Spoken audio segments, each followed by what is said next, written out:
ಇರ್ತಾರೆ ಆಚಾರ್ಯರು. ಆಮೇಲೆ ಹಂಸದಂತೆ ಇರ್ತಾರೆ ಪರಿಶುದ್ಧರಾಗಿ. ಆ ಪುಂಡರೀಕರಿಗೆ ಏನು ಮಾಡ್ತಾರೆ, ಮಧ್ವಾಚಾರ್ಯರು ವಾದಕ್ಕೆ ಕರೀತಾನೆ, ಇವರು ಸಿಂಹ ಒಂದು ನರಿ ಇದ್ದ ಹಾಗೆ ಏನು ಮಾಡ್ತಾನೆ, ಆಚಾರ್ಯ ಗೆಲ್ಲಲು ಸರ್ವತಾ ಅಸಮರ್ಥ ಆಗ್ಬಿಡ್ತಾನೆ, ಅವನು ಅಸಮರ್ಥಕನಾಗ್ತಾನೆ. ಆಮೇಲೆ ಹೇಗೆ ಮಿಂಚಿನ ಹುಳು ಖದ್ಯೋತ ಸೂರ್ಯನ ಜೊತೆಗೆ ಹೋಗಿ ಸ್ಪರ್ಧೆ ಮಾಡಲಿಕ್ಕೆ ಹೋಗಿ ಬಿದ್ದು ಸಾಯತ್ತೋ ಹಾಗೆ ಇವರು ಸೋಲನ್ನು ಉಂಟಾರೆ. ಮಾನೈರ್ ಭಾಸಮಾನೋಸಮಾನೈ ಕಾಕ್ಷಿಪೈನಂ ಸ್ವಮ್ಮತಂ ಸಾಧಯಿತ್ವ ಪ್ರೀತ್ಯೈ ವಿಷ್ಣೋರುತ್ತಮ ಪ್ರೀತಿ ತೀರ್ಥೋ ವೇದವ್ಯಾಖ್ಯಂ ವೇದವೇದಿಚಕಾರ. ಆ ಶ್ರೀಮದ್ ಆಚಾರ್ಯರು ಎಂದೂ ಕೂಡ ಪ್ರಮಾಣ ಇಲ್ಲದೆ ಮಾತಾಡ್ತಾ ಇರಲಿಲ್ಲ. ದೃಷ್ಟಾಂತ ಕೊಡದೆ, ಪ್ರಮಾಣ ಇಲ್ಲದೆ ಅವರು ಯಾವುದನ್ನು ಹೇಳ್ತಾ ಇರಲಿಲ್ಲ. ಎಲ್ಲವನ್ನೂ ಶ್ರುತಿಗಳನ್ನು, ವೇದಗಳನ್ನು ಶ್ರುತಿಗಳನ್ನು ಪುರಾಣಗಳನ್ನು ಪ್ರಮಾಣವಾಗಿ ಹೇಳ್ತಾ ಇದ್ದರಿಂದ ಅವರ ಯುಕ್ತಿಯನ್ನು ಗೆಲ್ಲಲಿಕ್ಕೆ, ಯುಕ್ತಿಯನ್ನು ನಿರಾಕರಿಸಲಿಕ್ಕೆ ಆ ಪಂಡಿತರಿಂದ ಸಾಧ್ಯ ಆಗಲಿಲ್ಲ. ಆವಾಗ ಉಕ್ತಾಂಗ್ಯೋ ಕಾದಿಕಾನ್ ವ್ಯಂಜಯಂತಂ ತತ್ತಾನ್ ಮಾತ್ರ ವ್ಯಂಜನಾದೌ ಪ್ರವೀಣಂ ತಿಸ್ರೋ ಅವಸ್ಥಾಸ್ತದ್ಗುಣೈ ಭಾವಯಂತಂ ದೇವ ದೃಷ್ಟ ಭಸ್ಮರಂ ದೇವದೇವಂ. ಆಚಾರ್ಯರು ವೇದ ಪ್ರವಚನ ಮಾಡುವಾಗ ಏನಾಗುತ್ತೆ, ಅವರ ಉಚ್ಚಾರ ಸ್ಪಷ್ಟವಾದ ಉಚ್ಚಾರ, ಆಮೇಲೆ ಎಲ್ಲಿಯೂ ಕೂಡ ಹ್ರಸ್ವ ಉದಾತ್ತ ಎಲ್ಲವನ್ನು ಅವರು ಏನು ಮಾಡ್ತಾ ಇದ್ರು, ಯಥೇಚ್ಛವಾಗಿ ಬಹಳ ಆಶ್ಚರ್ಯಚಕಿತರಾಗಿ, ದೇವತೆಗಳು ಆಶ್ಚರ್ಯಪಡುವಂತೆ ಬಹಳ ಸ್ವಚ್ಛವಾಗಿ ಹೇಳ್ತಾ ಇದ್ರು.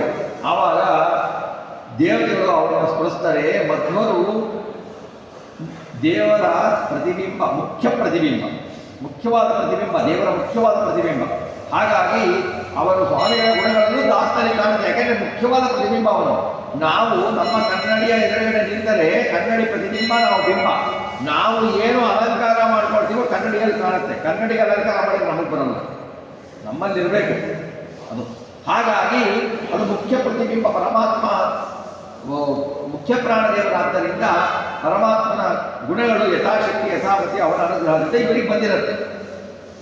ಹಾಗೆ ಇವರು ಪ್ರವಚನವನ್ನೆಲ್ಲ ಮಾಡ್ತಾ ಅವರು ತಿರಸ್ಕರಿಸಿಬಿಟ್ಟು ಗಾಂಭೀರ್ಯಾದ್ಯೈರುಕ್ತ ಮೌದಾರ್ಯಕಾಯೈ ನಾನಾದಶ್ಲಾಘ್ಯ ಮುಚ್ಚಾರಣಂತತೆ ಶಿಕ್ಷಾ ಲಕ್ಷಣಾನಾಂ ನಿಲಕ್ಷ್ಯಂ ಮಾನ್ಯಂ ಮನ್ಯೇ ಧನ್ಯ ಬುದ್ಧೇರ್ತುಲ್ಕಂ.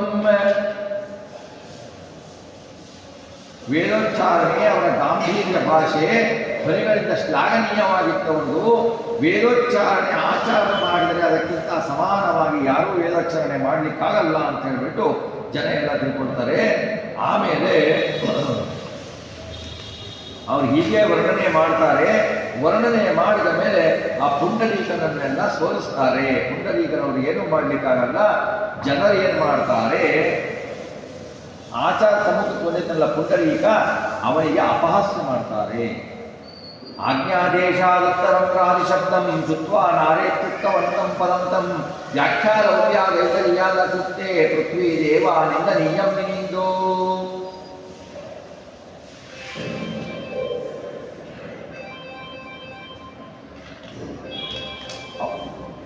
ಅವನಿಗೆ ಏನು ಮಾಡ್ತಾರೆ ಅಂದರೆ, ನೀನು ಆಚಾರ್ಯರು ವೇದವನ್ನು ಪ್ರವಚನ ಮಾಡಿದರು, ನೀನು ವೇದವನ್ನು ಪ್ರವಚನ ಮಾಡಿ, ಹೇಗೆ ಮಾಡ್ತೀಯ ನೋಡೋಣ ಅಂತ ಪುಂಡರೀಕನಿಗೆ ಹೇಳ್ತಾರೆ. ಪುಂಡರೀಕನಿಗೆ ಮಾಡಲಿಕ್ಕಾಗಲ್ಲ,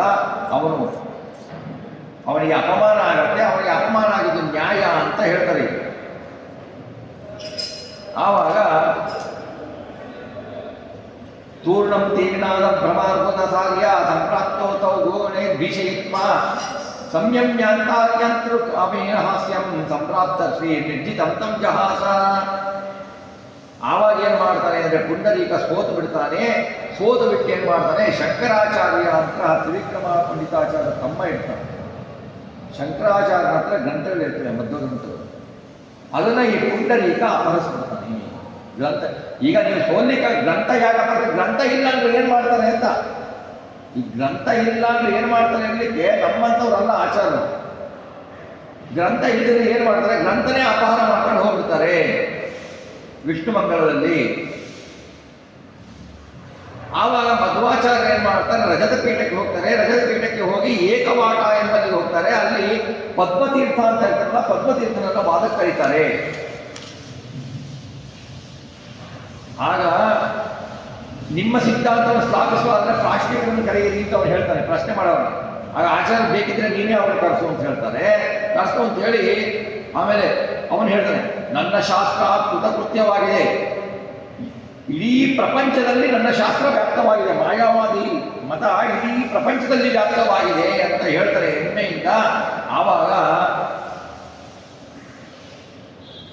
ಅವನೇನ್ ಮಾಡ್ತಾನೆ, ಇವರು ಹೇಳ್ತಾರೆ, ನಿನ್ನ ಶಾಸ್ತ್ರ ಪ್ರಪಂಚದಲ್ಲಷ್ಟೇ ಇದೆ, ನನ್ನ ಮಧ್ವಶಾಸ್ತ್ರ ಪರಮಾತ್ಮನ ಯಥಾರ್ಥವಾಗಿ ಹೇಳುವ ಶಾಸ್ತ್ರ 3 ಲೋಕದಲ್ಲೂ ಪ್ರಸಿದ್ಧವಾಗಿದೆ ಅಂತ ಹೇಳ್ತಾರೆ.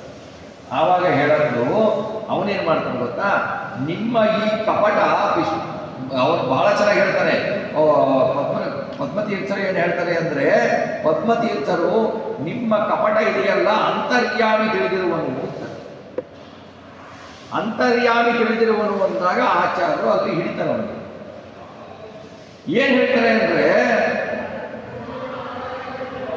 ನಿಮ್ಮ ಶಾಸ್ತ್ರದಲ್ಲಿ ಅದ್ವೈತ, ಅಂತರ್ಯಾಮಿತ್ವ ನಿಮ್ಮ ಶಾಸ್ತ್ರದಲ್ಲಿ ಇಲ್ಲ. ನೀನು ಅಂತರ್ಯಾಮಿತ್ವ ಒಪ್ತೀನಿ ಅಂದರೆ ನೀನು ದ್ವೈತನೇ ಒಪ್ಪಿಕೊಂಡು ಬಂದಿಲ್ಲ, ನೀನೇನು ಅದ್ವೈತ ಸಾಧಿಸ್ತೀಯ?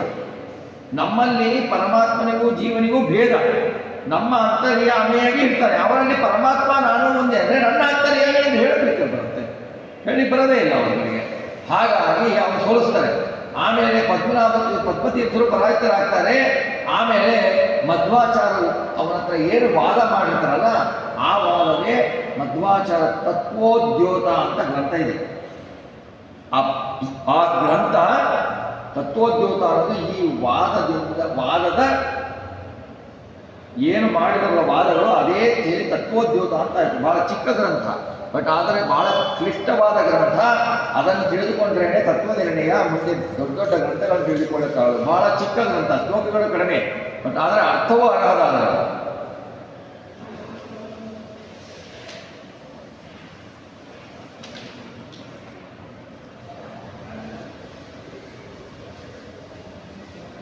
ಆಮೇಲೆ ಆಚಾರ್ಯ ಹೇಳ್ತಾರೆ, ಅಸ್ತಾಮೇಶವೋ ವಿಶ್ವಮೋಶೋ ರೇ ಮಾಯಾವಾದಿ ಚೋರ ದ್ರವೇತ ದ್ರಷ್ಟ ನಿಗ್ರಹೀತ ಧ್ರುವಂ ವಹ ಪ್ರಾಪ್ತ ಕಾಲೋದ್ರ ಗುಹಾಂತಂ ಪ್ರವೇಷ್ಟು.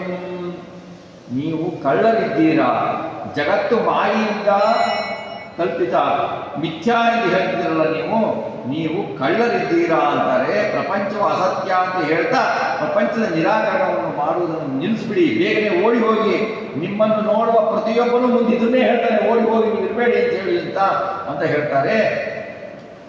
ನೀವು ಹೇಳುವ ಮಾತು ಸತ್ಯನೋ ಸುಳ್ಳು? ಸತ್ಯ ಅಂದರೆ ನಿಮಗೆ ವಿರುದ್ಧ, ನಿಮ್ಮ ಯಾಕೆಂದ್ರೆ ನೀವು ಒಪ್ಪೋದು ಒಂದೇ ಸತ್ಯ, ಬ್ರಹ್ಮ ಸತ್ಯ. ಇದನ್ನು ಸತ್ಯ ಅಂದರೆ ಎರಡನೇ ಸತ್ಯ ಆಗತ್ತೆ, ಒಂದೇ ಸತ್ಯ ಆಗಲ್ಲ. ಅದ್ವೈತ ಆಗಲ್ಲ, ಅದ್ವೈತಕ್ಕೆ ಹಾನಿ ಬರುತ್ತೆ. ನೀವು ಸುಳ್ಳು ಅಂತ ಹೇಳಿದರೆ ನೀವು ಸುಳ್ಳು ಹೇಳ್ತಾ ಇದ್ದೀರಾ, ಸುಳ್ಳನ್ನು ಮಾತನ್ನು ಯಾರು ನಂಬೋದಿಲ್ಲ. ನೀವು ಸುಳ್ಳು ಅಂತ ಹೇಳಿದರೆ ಆಗೋದಿಲ್ಲ, ನಿಮ್ಮ ಮಾತೇ ನಿಮಗೆ ವಿರುದ್ಧ ಇದೆ. ಹಾಗಾಗಿ ನಿಮಗೆ ಯಾರೂ ನಂಬಲ್ಲ, ನೀವು ಹೋಗಿಬಿಡಿ ಅಂತ ಹೇಳ್ತಾರೆ.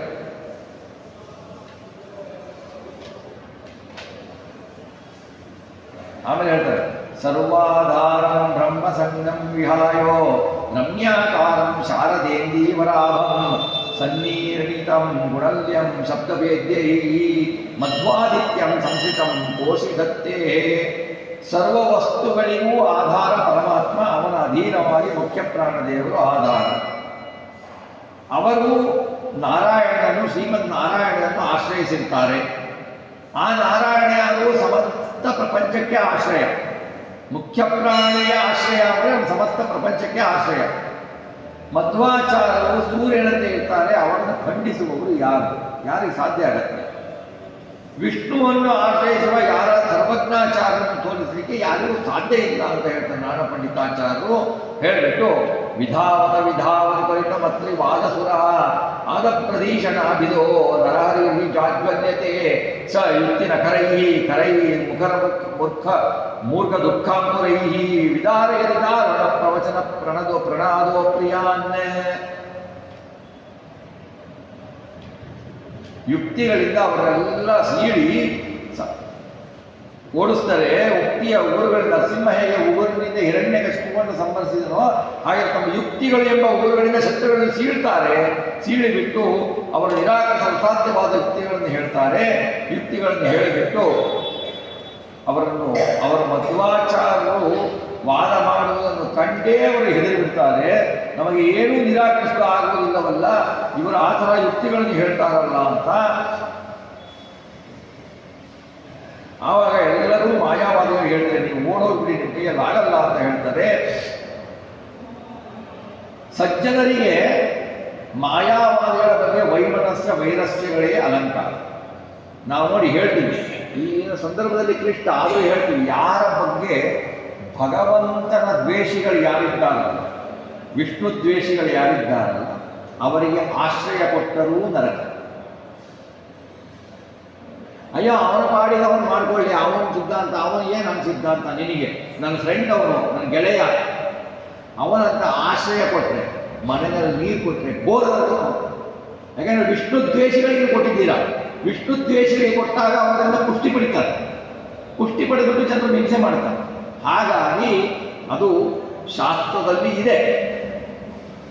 ಈಗೇನಾಗಿದೆ, ಅವರ ಮಾಡಿ ಅವರು ಮಾಡ್ತಾರೆ, ನಮ್ಗೆ ನಾವು ಬಿಡಿ, ಅವರಿಗೆ ಯಾಕೆ ಬೇಕು, ಅವ್ರನ್ನೇ ವ್ಯಕ್ತಿ ನಿಂದೆ ಸಲ್ಲದು, ನೀನು ಹೇಳಿದ ತಪ್ಪು ಅಂತ ಹೇಳಿದೆ. ಈಗ ಅದೆಲ್ಲ ಏನಾಗ್ಬಿಟ್ಟಿದೆ ಅಂದರೆ ಅದೆಲ್ಲ ತಮಗೆ ಬೇಕಾದ ತಿರ್ಚ್ಕೊಂಡ್ಬಿಟ್ಟಿದೆ, ಹೇಗೆ ಬೇಕೋ ಅದು ತಿರ್ಚ್ಕೊಂಡ್ಬಿಟ್ಟಿದೆ. ಅದು ಹಾಗಾಗಲ್ಲ, ತಪ್ಪನ್ನು ತಪ್ಪು ಅಂತ ಹೇಳಲೇಬೇಕು, ಹೇಳದೇ ಇರಲಿಕ್ಕಾಗಲ್ಲ. ಯಾರಿಗೆ ಮನೆಯಲ್ಲಿ ದುಷ್ಟರನ್ನು ಕೊಟ್ಟು, ಯಾಕೆಂದರೆ ನಮ್ಮ ಲೌಕಿಕವಾದ ಕಾನೂನಿನಲ್ಲಿ ಇದೆಯಲ್ವ, ಯಾರು ಟೆರರಿಸ್ಟ್ಗೆ ಕಳ್ಳರಿಗೆ ಆಶ್ರಯ ಕೊಡ್ತಾರೋ ಅವರು ಅಪರಾಧಿಗಳಲ್ಲ. ಹಾಗೆ ನಾವು ಕೂಡ ಭಗವಂತನ ಬಗ್ಗೆ, ವೇದಗಳ ಕಳ್ಳತನ ಮಾಡಿದವರ ಬಗ್ಗೆ, ಅವರ ಬಗ್ಗೆ ಆಶ್ರಯವನ್ನು ಕೊಟ್ಟು ಅವರಿಗೆ ಸಹಾಯವನ್ನು ಮಾಡಿದರೆ ನಾವು ಅದಕ್ಕೆ ಭಾಗಿದಾರರಾಗ್ತೀವಿ. ನಾವು ಸುಮ್ಮನೆ ಇರಬಾರ್ದು ಅಂತ ಹೇಳಿಬಿಟ್ಟು ಅದನ್ನು ಹೇಳಿಬಿಟ್ಟು ಏನು ಮಾಡ್ತಾರೆ, ಇತಿ ಶ್ರೀಮುಸ್ತುಮಧ್ವಜೇ ಮಹಾಕಾವ್ಯೇ ಆನಂದಾಂಕೆ ಮಾಯಾವಾದಿ ವಿಜಯೋ ನಾಮ 12 ಸರ್ಗ. 12ನೇ ಸರ್ಗ ಸಮಾಪ್ತವಾಯಿತು. ಮುಂದೆ 13ನೇ ಸರ್ಗದಲ್ಲಿ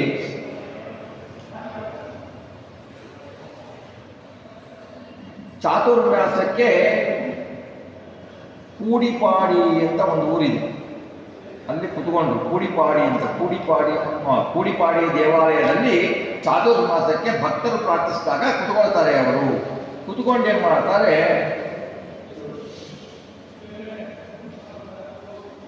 ಈ ಜಯಸಿಂಹ ರಾಜ ವಿಷ್ಣುಮಂಗಲದ ರಾಜ, ಇವನು ಪದ್ಮತೀರ್ಥ ಗ್ರಂಥಗಳನ್ನು ಅಪಹರಿಸಿರ್ತಾನೆ. ಆ ಗ್ರಂಥಗಳನ್ನು ಅಪಹರಿಸಿ ಅವನು ಹೋದಾಗ ಏನು ಮಾಡ್ತಾರೆ, ಇವರೆಲ್ಲ ಗ್ರಾಮಸ್ಥರು ಬಂದುಬಿಟ್ಟು ಇವರಿಗೆ ಕೊಡ್ತಾರೆ, ರಾಜನಿಗೆ. ಯಾರು?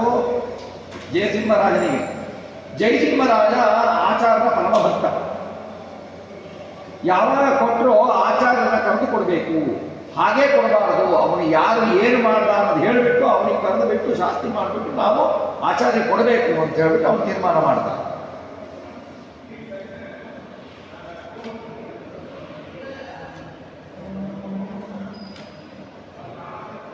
ಅವರು ಹೋಗ್ಬೇಕಾದ್ರೆ ಏನಾಗುತ್ತೆ ಅಂತಂದ್ರೆ, ಅವರೇನು ಮಾಡ್ತಾರೆ, ಪದ್ಮತೀರ್ಥ ಅಪರಾಧ ಗ್ರಂಥಗಳನ್ನು ಮರಳಿ ಪಡಿಬೇಕು ಅಂತ ಹೇಳಿಬಿಟ್ಟು ಅವನ್ನ ಸೋಲಿಸ್ಬಿಟ್ಟು ಅವನು ಓಡೋಗ್ಬಿಡ್ತಾನೆ. ರಾತ್ರಿ ಓಡೋಗ್ತಾನೆ, ಗ್ರಂಥಗಳು ಸಿಗ್ತವೆ, ಅವನು ರಾಜನ ಹತ್ರ ಕೊಡ್ತಾರೆ.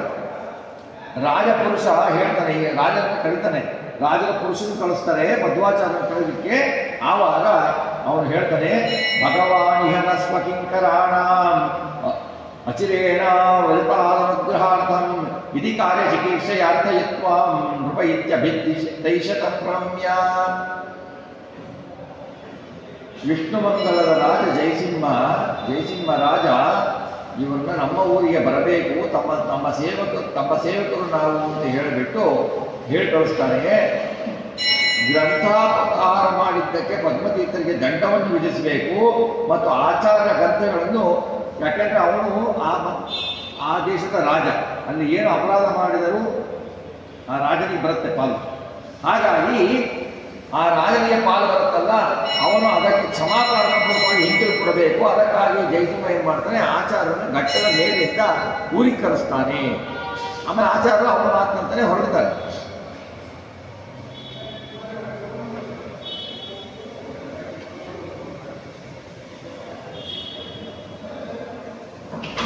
ಹೇಗೆ ಪ್ರಯಾಣ ಮಾಡಿರುವಂಥ ಸುಮಾರು ಶ್ಲೋಕಗಳಲ್ಲಿ ಹೇಳ್ತಾರೆ. ಒಂದೆರಡು ಶ್ಲೋಕ ನೋಡೋಣ. ಅಯಮವಪತಿವಾರಣ ಪ್ರಯಾಣೇ ಪರಮಾನಂದ ಸುತೀರ್ಥ ಸೂರಿರಾಜ ವಿಭಾವತಿ ವೇಲಮಚ್ಚರೂಪ ದುರಸಿಂಧೋರಿವ ಸಂತತ ಪ್ರವಾಹ. ಗಂಗಾ ಪ್ರವಾಹ ಹೇಗೆ ನಿರ್ಮಲವಾದ ಗಂಗಾ ಪ್ರವಾಹ ತಡೆಯಿಲ್ಲದೆ ಎಲ್ಲಿಯೂ ಛೇದಗೊಳ್ಳದೆ ಹೇಗೆ ಹರಿಯುತ್ತಾ ಇರುತ್ತೋ, ಆಚಾರ್ಯರು ವಾದಿಗಳೆಲ್ಲ ನಿರ್ಮಲಾಕೃತಿಯಿಂದ ಕೂಡಿದ ಆನಂದ ತೀರ್ಥರೆಂಬ ಜ್ಞಾನಿ ವರೆಣ್ಯರ ಜ್ಞಾನಿ ಶ್ರೇಷ್ಠರು ಪ್ರಯಾಣ ಮಾಡುತ್ತಾ ಚೆನ್ನಾಗಿ ವಿರಾಜಿಸಿದರು. ಹೇಗೆ ಗಂಗಾ ನದಿ ಸ್ವಚ್ಛಂದವಾಗಿ ಹೋಗ್ತಾ ಇತ್ತು, ಆಚಾರ್ಯ ತಮ್ಮ ವಾದಗಳಿಂದ ಯಾರೂ ಅದಕ್ಕೆ ಎದುರಾಗಲು ಆಗದೇನೆ, ಅಪವಾದಗಳು ಯಾರೂ ಬರದೆ ಸ್ವಚ್ಛಂದವಾಗಿ ಅವರು ಪ್ರಯಾಣ ಮಾಡಿದರು, ಜಯಸಿಂಹನ ರಾಜ್ಯಕ್ಕೆ ಬಂದರು ಅಂತ ಹೇಳ್ತಾರೆ. ಅವನು ಜಯಸಿಂಹ ಇಲ್ಲಿದ್ದ ಕಬೇನಾಡಿನಲ್ಲಿದ್ದ. ಮದನೇಶ್ವರ ಅಂತ ಈಶ್ವರನ ದೇವಾಲಯ ಇದೆ. ಆಮೇಲೆ ಆಚಾರ್ಯರು ಒಂದು ರಾತ್ರಿ ಆ ದೇವಾಲಯದಲ್ಲಿರ್ತಾರೆ. ಪ್ರಾತಃ ಕಾಲದಲ್ಲಿ ಎದ್ದು ಬಿಟ್ಟು ಆನ್ನಿಕಗಳನ್ನು ಪೂರೈಸಿಕೊಳ್ತಾರೆ.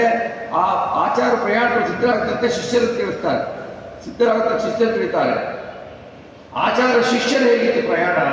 ಆಚಾರ್ಯ ಹೋಗ್ತಾ ಇದ್ರು. ಆಚಾರ್ಯ ಶಿಷ್ಯರು ಹೇಗಿತ್ತು ಅಂದರೆ, ಪುರತೋ ವಿಸ್ತೃತಾ ಸಮಾಧಿ ಶುದ್ಧೈ ಯದಯಸ್ತಕ್ರಪಟಿ ಕಷಾಯ ವೇಷ ಸಹಸೋದಹರನ್ ದ್ವಯೋಗ್ಯ ಮುದ್ರಾ ಹಿತದಂಡಾಧಿಕ ಧರಣೋದ್ಯಮೇನ.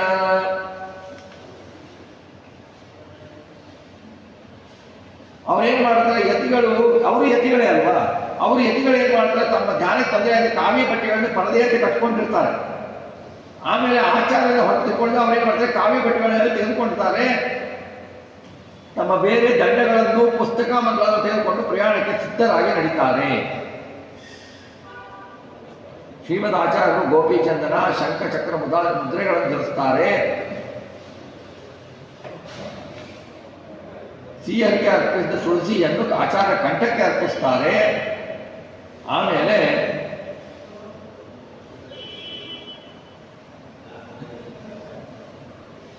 ಒಬ್ಬ ಶಿಷ್ಯ ಮೌನವ್ರತ ಮಾಡ್ಕೊಂಡ್ಬಿಟ್ಟು ತನ್ನ ಉಸುರು ದೇವರ ಪೆಟ್ಟಿಗೆಗೆ ಬೀಳಬಾರ್ದು. ನಾವು ಬಹಳ ಎಚ್ಚರಿಕೆಯಿಂದ ಇರಬೇಕು. ಮನೆಯಲ್ಲಿ ದೇವರ ಪೆಟ್ಟಿಗೆ ತೆಗೆದಾಗ ದೇವರ ವಿಗ್ರಹ ತಮ್ಮ ಉಸುರು ಅದಕ್ಕೆ ಬೀಳಬಾರ್ದು, ನಮ್ಮ ಉಸುರು ಬೀಳಬಾರ್ದು, ಆಮೇಲೆ ನಮ್ಮ ನೆರಳು ಬೀಳಬಾರ್ದು.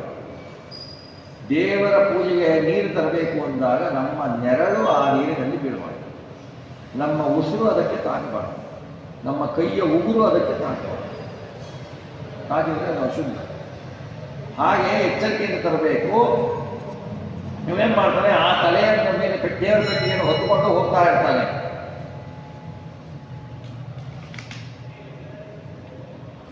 ಆವಾಗ ಆಚಾರ್ಯರು ಹೋಗ್ತಾ ಇರ್ತಾರೆ. ಆವಾಗ ಆಚಾರ್ಯರ ಮತ್ತೆ ವರ್ಣಿಸ್ತಾರೆ.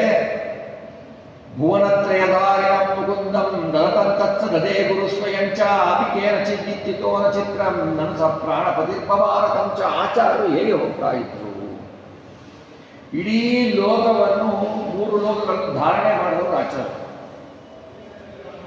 ವಿಷ್ಣು ಪುಚ್ಛದಲ್ಲಿ ವಾಯುಪುಚ್ಛ, ವಾಯುಪುಚ್ಛದಲ್ಲಿ ಶೇಷದೇವಿ ಕೇಳಿದೆ. 3 ಲೋಕಗಳನ್ನು ಧರಿಸುವ ನಾರಾಯಣ ಅವನ ಹೃದಯದಲ್ಲಿ ಧಾರಣೆ ಮಾಡಿರುವ ಗುರುಗಳು ಯಾರು? ಮಧ್ವರಾಯಣ. ನಾರಾಯಣನನ್ನು ಧಾರಣೆ ಮಾಡಿದ ಹೃದಯದಲ್ಲಿ ಅವರನ್ನು ಅವರು ಹೋಗಬೇಕು. ಹೇಗೆ ಹೋಗ್ತಾ ಇದ್ರು ಅಂದರೆ, ಸಾಮಾನ್ಯ ಶಿಷ್ಯ ಅವ್ರನ್ನ ತಲೆ ಮೇಲೆ ಹೊತ್ಕೊಂಡು ಹೋಗ್ತಾ ಇದ್ದ, ಹೆಗಲ ಮೇಲೆ ಹೊತ್ಕೊಂಡು ಹೋಗ್ತಾ ಇದ್ದ ಆಚಾರ್ಯ. ಇದು ಯಾಕೆ ಆಶ್ಚರ್ಯ ಅಲ್ಲ, ಯಾಕೆಂದ್ರೆ ನೋಡಿ, ಈಗ ಇದನ್ನ ಭಾಗವತದಲ್ಲಿ ಭರತರಾಜನ ಗಡಭರತನ ಕಥೆಯಲ್ಲಿ ಕೇಳ್ತೇವೆ ನಾವು. ಅವನು ಹೇಗೆ ತನ್ನ ದೇಹಕ್ಕೂ ತನಗೂ ಭೇದವನ್ನು ಕಲ್ಪಿಸಿದ್ದ, ದೇಹ ತನ್ನದಲ್ಲ ಅಂತ ತಿಳಿದಿದ್ದ, ಅಭಿಮಾನ ಬಿಟ್ಟಿದ್ದ. ಹೇಗೆ ಅಂತಂದ್ರೆ ಇದರಲ್ಲಿ ಒಂದು ಸೂತ್ರ ಉದಾಹರಣೆ ಇದೆ. ಏನಂತಂದ್ರೆ, ಆ ಶಿಷ್ಯ ಇವರನ್ನ ಹೊತ್ತಿದ್ಯಾರು? ಒಳಗಿರುವ ಪರಮಾತ್ಮ 3 ಜಗತ್ತನ್ನು ಹೊತ್ತಿದ್ದಾನೆ, ಅವನು ಹೊತ್ತಿರುವುದು. ಅವನು ಹೊತ್ತೋಕ್ಕಿಂತ ಮುಂಚೆ ಪ್ರಾಣದೇವರು ಇವನು ಹೊತ್ತಿದ್ದಾರೆ. ಪ್ರಾಣದೇವರನ್ನು ಅವನು ಹೊತ್ತಿದ್ದಾನೆ. ಎಲ್ಲ ದೇವತೆಗಳನ್ನು ಧರಿಸಿರುವ, ಸಕಲ ಜಗತ್ತನ್ನು ಧರಿಸುವ ಪ್ರಾಣದೇವರು ಇವನೊಳಗೆ ಇದ್ದು ಇವನನ್ನು ಧರಿಸಿದ್ದಾರೆ. ಅಂದರೆ ಪ್ರಾಣದೇವರನ್ನು ಅವರೇ ಧರಿಸಿದ್ರು ಅಂತಲೇ ಅರ್ಥ ಅಲ್ವಾ? ಇವನು ಧರಿಸ್ತಾ ಅಂತ ಅನ್ನೋದಕ್ಕೆ ಅದೇನು ಅತಿಶಯೋಕ್ತಿ ಅಲ್ಲ. ಇವರೊಳಗಿದ್ದು ಪ್ರೇರಣೆ ಮಾಡಿ ಶಕ್ತಿ ಕೊಟ್ಟವರೇ ಪ್ರಾಣದೇವರು. ಅದಕ್ಕೆ ಮಧ್ವಾಚಾರ್ಯ ಎದುಕೊಂಡ್ಬಿಟ್ಟು ಶಿಷ್ಯ ಹೋಗ್ತಾ ಇದ್ದ ಅಂತ ಒಂದು ಭಾವ.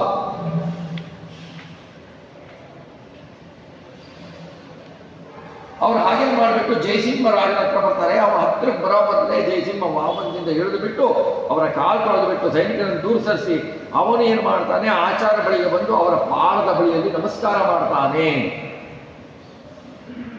ಬ್ರಾಹ್ಮಣರನ್ನು ಮುಂದಿಟ್ಟುಕೊಂಡು ಕ್ಷತ್ರಿಯ ರಾಜರು ಅವರನ್ನು ಸ್ವಾಗತಿಸುವುದು ಧರ್ಮ.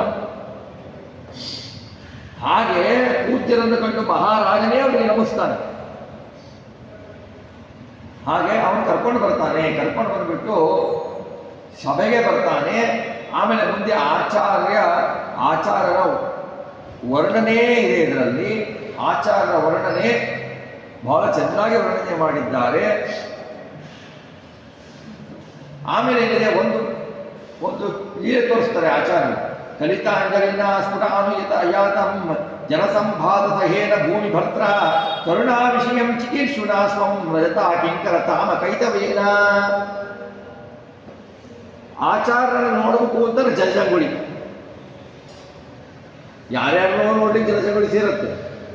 ಅಂತಹ ತೇಜಸ್ಸು 32 ಲಕ್ಷಣಗಳಿಂದ 40 ಲಕ್ಷಣಗಳಿಂದ ಒಬ್ಬ ಆಚಾರ್ಯರನ್ನು ನೋಡಬೇಕು ಅಂದರೆ ಅದರಿಂದ ಆಕರ್ಷಣೆಗೊಳಗಾದವರು ಮನುಷ್ಯರೇ ಅಲ್ಲ. ಆ ಆಕರ್ಷಣೆಗೊಳಗಾಗಿ ಅವರು ನಾನು ನೋಡಬೇಕು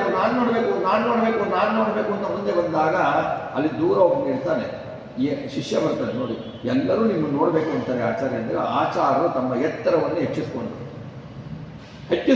ಎಲ್ಲರೂ ಕಾಣಬೇಕಾದ್ರೆ ಮಾಡಿದ್ರು. ಅಂದರೆ ಅಣಿಮ ಮಹಿಮ ತೋರಿಸಿದ್ರು. ಸಣ್ಣ ಸಣ್ಣ ಬಹು ಲಘುಮ ಗರಿಮನ್ನು ತೋರಿಸಿದ್ರು. ಏನು ಭಾರ ಇಲ್ಲದೇನೆ ಅವ್ರನ್ನ ಬೆಳೆದುಕೊಂಡು ಹೋಗೋದು ಆ ಥರ ತೋರಿಸಿದ್ರು. ಒಂದು ಬೆರಳಿನಲ್ಲಿ ಯಾರು ಇರಬೇಕಾಗಲ್ಲ ಆ ಥರನೂ ತೋರಿಸಿದ್ರು. ಹಾಗೆ ಚಿಕ್ಕ ಆಕಾರದಲ್ಲೂ ತೋರಿಸಿದ್ರು. ಅದಕ್ಕೇನೆ ಹನುಮಂತ ದೇವತೆಗೆ ಭೂತ್ವ ಬಿಡಾಲ ಸಮೇತ ಒಂದು ಬೆಕ್ಕಿನ ಆಕೃತಿಯಲ್ಲಿ ಹೊರಗೆ ಹೋಗ್ತಾರೆ ಅವರು ಅಲ್ವಾ. ಒಂದು ದೊಡ್ಡ ಗಾತ್ರದಲ್ಲೂ ಬರ್ತಾರೆ. ಹಾಗೆ ಆಚಾರ್ಯ ತಮ್ಮ ಮಹಿಮೆಯನ್ನು ತೋರಿಸಿ ಜನರಿಗೆಲ್ಲ ತಮ್ಮನ್ನು ದರ್ಶನ ಮಾಡಿಸ್ತಾರೆ.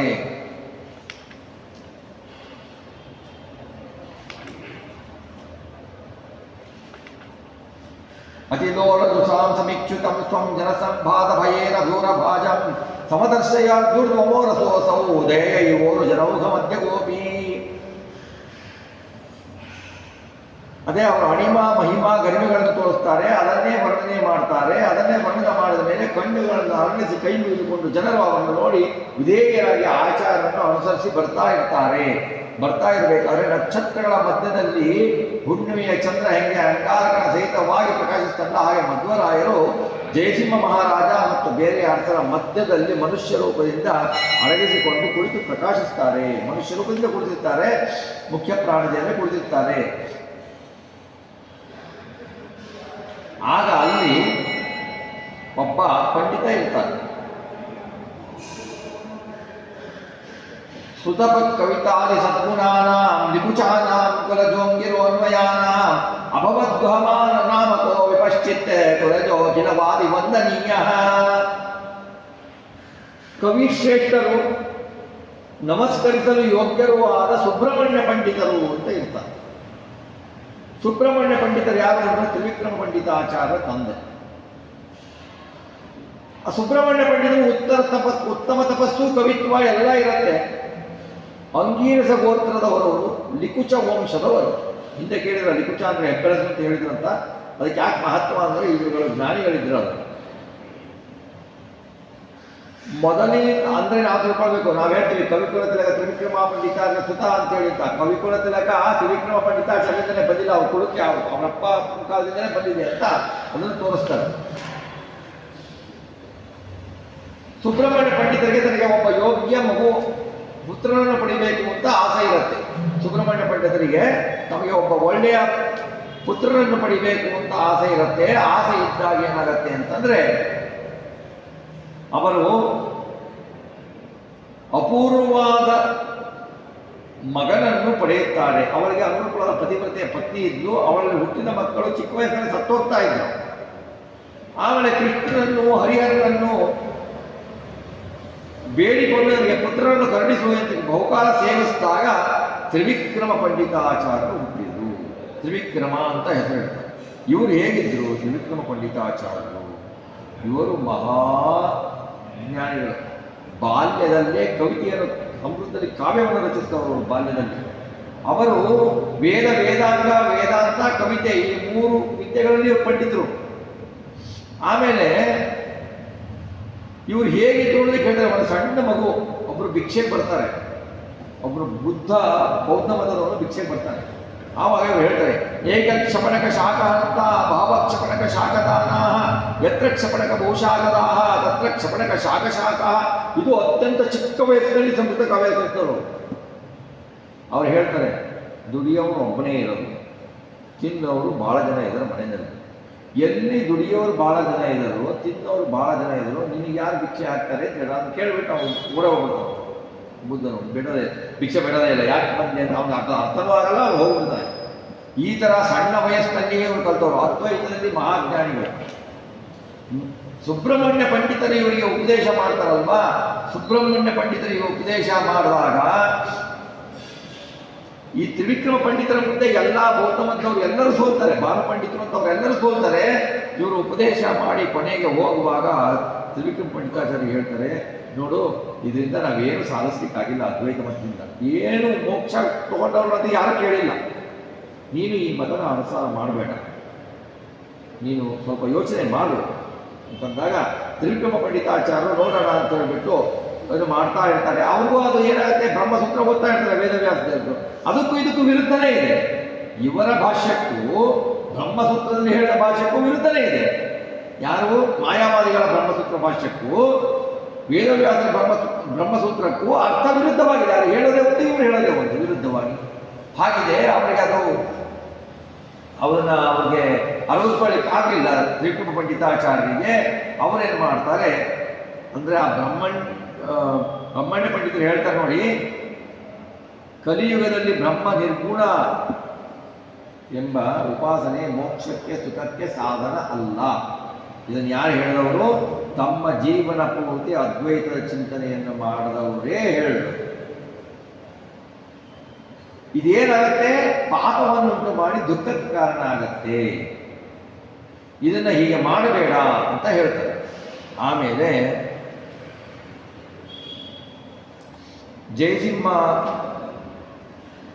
ರಾಜ ಏನು ಮಾಡ್ತಾನೆ ಅಂದರೆ, ಜಯಸಿಂಹ ರಾಜ ಅವನ ಹತ್ರ ಗ್ರಂಥಗಳನ್ನು ತೆಗೆದುಕೊಂಡು ಬಂದುಬಿಟ್ಟು ಆಚಾರ್ಯರಿಗೆ ಕೊಡ್ತಾನೆ. ಇವರ ತಮ್ಮ ಒಬ್ಬ ಶಂಕರಾಚಾರ್ಯ ಅಂತ, ಅವನು ದ್ವೈತಜ್ಞ ಇರ್ತಾನೆ, ಅವನಿಗೆ ಕೊಡ್ತಾರೆ. ಇವನು ಅದ್ವೈತ ಶಾಸ್ತ್ರವನ್ನು ಕರಕಮಲವಾಗಿ ಇವರು ಅಧ್ಯಯನ ಮಾಡಿರ್ತಾರೆ. ತ್ರಿವಿಕ್ರಮ ಪಂಡಿತಾಚಾರ್ಯರು ಅವರು ಬಹಳ ಕಠೋರವಾದಿಗಳು, ಬಹಳವಾಗಿ ಶ್ರೇಷ್ಠರು. ಎಲ್ಲ ಗ್ರಂಥಕಾರರನ್ನು ಎಲ್ಲ ವಾದಿಗಳನ್ನು ಜಯಿಸಿದವರು ತ್ರಿವಿಕ್ರಮ ಪಂಡಿತರು. ಆವಾಗ ತ್ರಿವಿಕ್ರಮ ಪಂಡಿತರು ಒಂದು ಆತ್ಮವಿಮರ್ಶೆಯನ್ನು ಮಾಡ್ಕೊಳ್ತಾರೆ. ಏನು ಮಾಡ್ಕೊಳ್ತಾರೆ ಆತ್ಮವಿಮರ್ಶೆಯನ್ನು? ವಿತತ ಸುಖ ಸಚ್ಚಿದದ್ವಯಾತ್ಮ ಸಮಪಾಸ್ಯೋ ವಿಹಿತೋ ಹಿ ತತ್ವವಿದ್ಧಿ ಸಚಿನಾವಯವೈ ನಿರೂಪ್ಯತೆ ಚೇದ್ ಮಾತ್ರಂ ಚ ನಹೀತ್ಯದೋ ರಹಸ್ಯಂ. ಒಂದು ಪರಮಾರ್ಥ ತತ್ವ ಇದೆ, ಅದು ಭಗವಂತ. ಪರ ಅಂದರೆ ಶ್ರೇಷ್ಠ, ಪರಮ ಶ್ರೇಷ್ಠವಾದ ತತ್ವ ಅದು ಭಗವಂತ. ಅದೇನಾಗಿದೆ, ಸರ್ವತ್ರ ವ್ಯಾಪ್ತವಾಗಿದೆ, ಎಲ್ಲ ಕಡೆ ವ್ಯಾಪ್ತ ಆಗಿದೆ, ಅದು ಎಷ್ಟೇ ಜಾಗನೇ ಇಲ್ಲ. ಪರಮಾಣುಗಳಲ್ಲೂ ಇದೆ, ಪರಮಾಣುಗಳಲ್ಲೂ ಪರಮಾತ್ಮ ಇದ್ದಾನೆ.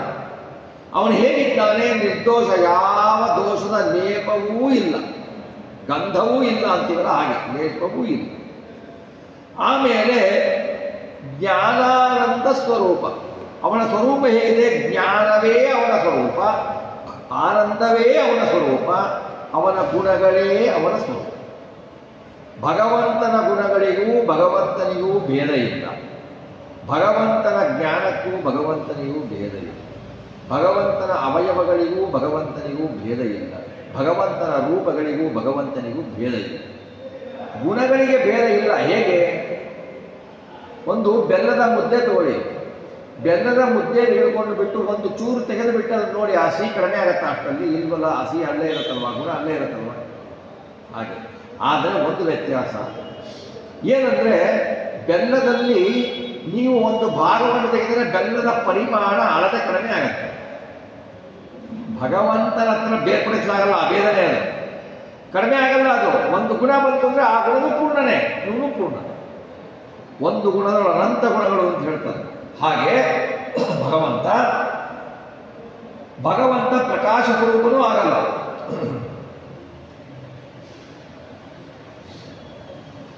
ಅವನಿಗೆ ಸುಂದರ ಅವಯವ ಇಲ್ಲ, ಅದು ನಿರಾಕಾರ. ಅವನಿಗೆ ಸುಂದರ ಅವಯವ ಇಲ್ಲ ಅಂತಾನೆ, ನಿರಾಕಾರ ಅಂತಾನೆ ಮಾಯಾವಾದಿಗಳು. ಪ್ರಕಾಶ ಸ್ವರೂಪ ಅಂತಷ್ಟೇ ಹೇಳಿದರೆ ಆಗೋದಿಲ್ಲ. ಭಗವಂತನಿಗೆ ಸುಖ ಜ್ಞಾನಾತ್ಮಕವೂ ಅಪಕತ್ವವು ತನ್ನಿಂದ ಬೇರೆ ಇಲ್ಲಂತೂ ಸಹ ಇದೆ ಅಂತ ಹೇಳಬೇಕಾಗತ್ತೆ. ಭಗವಂತನಿಗೆ ಕೆಲವರು ಏನು ಹೇಳ್ತಾರೆ, ಸುಖ ಇಲ್ಲ ಅಂತಾರೆ. ಯಾಕೆ ಅಂದರೆ ಕೆಲವು ಮತ ಇದೆ ಸುಖ ಇಲ್ಲ ಅಂತ ಹೇಳ್ತಾರೆ. ಯಾಕೆಂದರೆ ಸುಖ ಇದ್ರೆ ದುಃಖ ಬರಬೇಕಲ್ಲ, ಸುಖ ಹೋದ್ರೆ ದುಃಖ ಬರಬೇಕಲ್ಲ ಭಗವಂತನಿಗೆ. ಅವರು ನಮ್ಮಾಗೆ ಅಂತ ತಿಳ್ಕೊಳ್ತಾರೆ. ಕೆಲವರ ಪ್ರಕಾರ ಭಗವಂತನಿಗೆ ಸುಖ ಇಲ್ಲ, ಸುಖ ಅಂತ ಆರೋಪಿಸಿಬಿಟ್ರೆ ದುಃಖ ಬರಬೇಕಾಗತ್ತೆ ಅಂತ ಅವ್ರದ್ದು ಯೋಚನೆ. ಹಾಗಿಲ್ಲ, ನಮ್ಮ ಮೇಲೆ ನಮಗಿಂತ ಅವನಿಗೆ ಬಹಳ ವ್ಯತ್ಯಾಸ ಇದೆ. ಹೀಗೆ ಏನು ವಿಚಾರ ಮಾಡಿ ನೋಡ್ತೀವೋ ಪರಮಾತ್ಮನ ಸ್ವರೂಪನೇ ಸಿದ್ಧ ಆಗಲ್ಲ. ನಿರ್ಗುಣ ಏನೂ ಇಲ್ಲ, ನಿರಾಕಾರ ಏನು, ಅವನ ಸ್ವರೂಪ ಏನು ಏನೂ ಇಲ್ಲ. ಏನೂ ಇಲ್ಲ ಅಂದರೆ ಶೂನ್ಯ. ಅವರು ಡೈರೆಕ್ಟಾಗಿ ಶೂನ್ಯ ಅಂತ ಹೇಳಿದ್ರು. ಇವರು ಅದಕ್ಕೆ ಏನು ಹೇಳ್ತಾರೆ, ಪ್ರಚಂಡ ಬೌದ್ಧ ಅಂತ ಹೇಳ್ತಾರೆ. ಇವ್ರದ್ದು ಬೌದ್ಧ ಮತನೇ, ಡೈರೆಕ್ಟಾಗಿ ಬೌದ್ಧ ಮತ ಶೂನ್ಯ ಅಂತ ಹೇಳಿದರು. ಅವರು ಬೌದ್ಧ ಮತದಲ್ಲಿ ಸುಮಾರಿದೆ, ಕ್ಷಣಿಕವಾದಿಗಳು ಅವೆಲ್ಲ ಬಹಳ ವಿಂಗಡಣೆಗಳಿದ್ದಾವೆ. ಇವರು ಏನು ಹೇಳಿದರು, ಬುದ್ಧನಂತೆ ನಾನು ಹೇಳಿದರೆ ಅಂದರೆ ಜನ ಮನ್ನಣೆ ಕೊಡಲ್ಲ, ಅವನು ಸೋಲಿಸಬೇಕು ಅಂತಂದಾಗ ಏನು ಹೇಳಬೇಕು, ಇಂಡೈರೆಕ್ಟಾಗೆಲ್ಲ ಹೇಳಿದಾಗ ಕೊನೆಗೆ ಏನಾಗುತ್ತೆ, ಅದು ಶೂನ್ಯದಲ್ಲೇ ಪರ್ಯವಸನಗೊಳ್ಳುತ್ತೆ. ಹಾಗಾಗತ್ತೆ.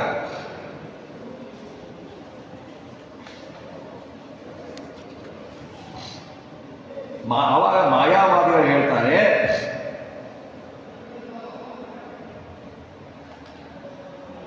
ವಿಹೀನಸ್ತಿಹೀನೋ ಜನೋತಿ ವಾಗ್ಮಿ ಸಮಯಂ ಕೋಪಿ ಪರಂಪರೋಪಯಾಂತಾಂ ಕ್ಷಿಪತಂ ತುಮುದರಾಯ ಯುಕ್ತಿಶೂರೋರ ಪರೇ ತತ್ರ ಸಮರ್ಥತಾಂ ಪ್ರಜೇಯ.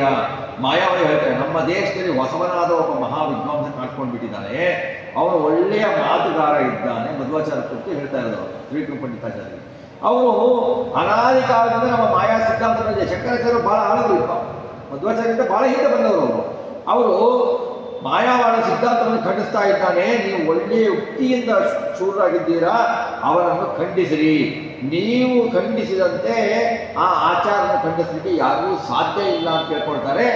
ಆ ತ್ರಿವಿಕ್ರಮ ಪಂಡಿತರು ಆ ಮಾತನ್ನು ಕೇಳಿ ಸಂಶಯಗೊಳ್ತಾರೆ.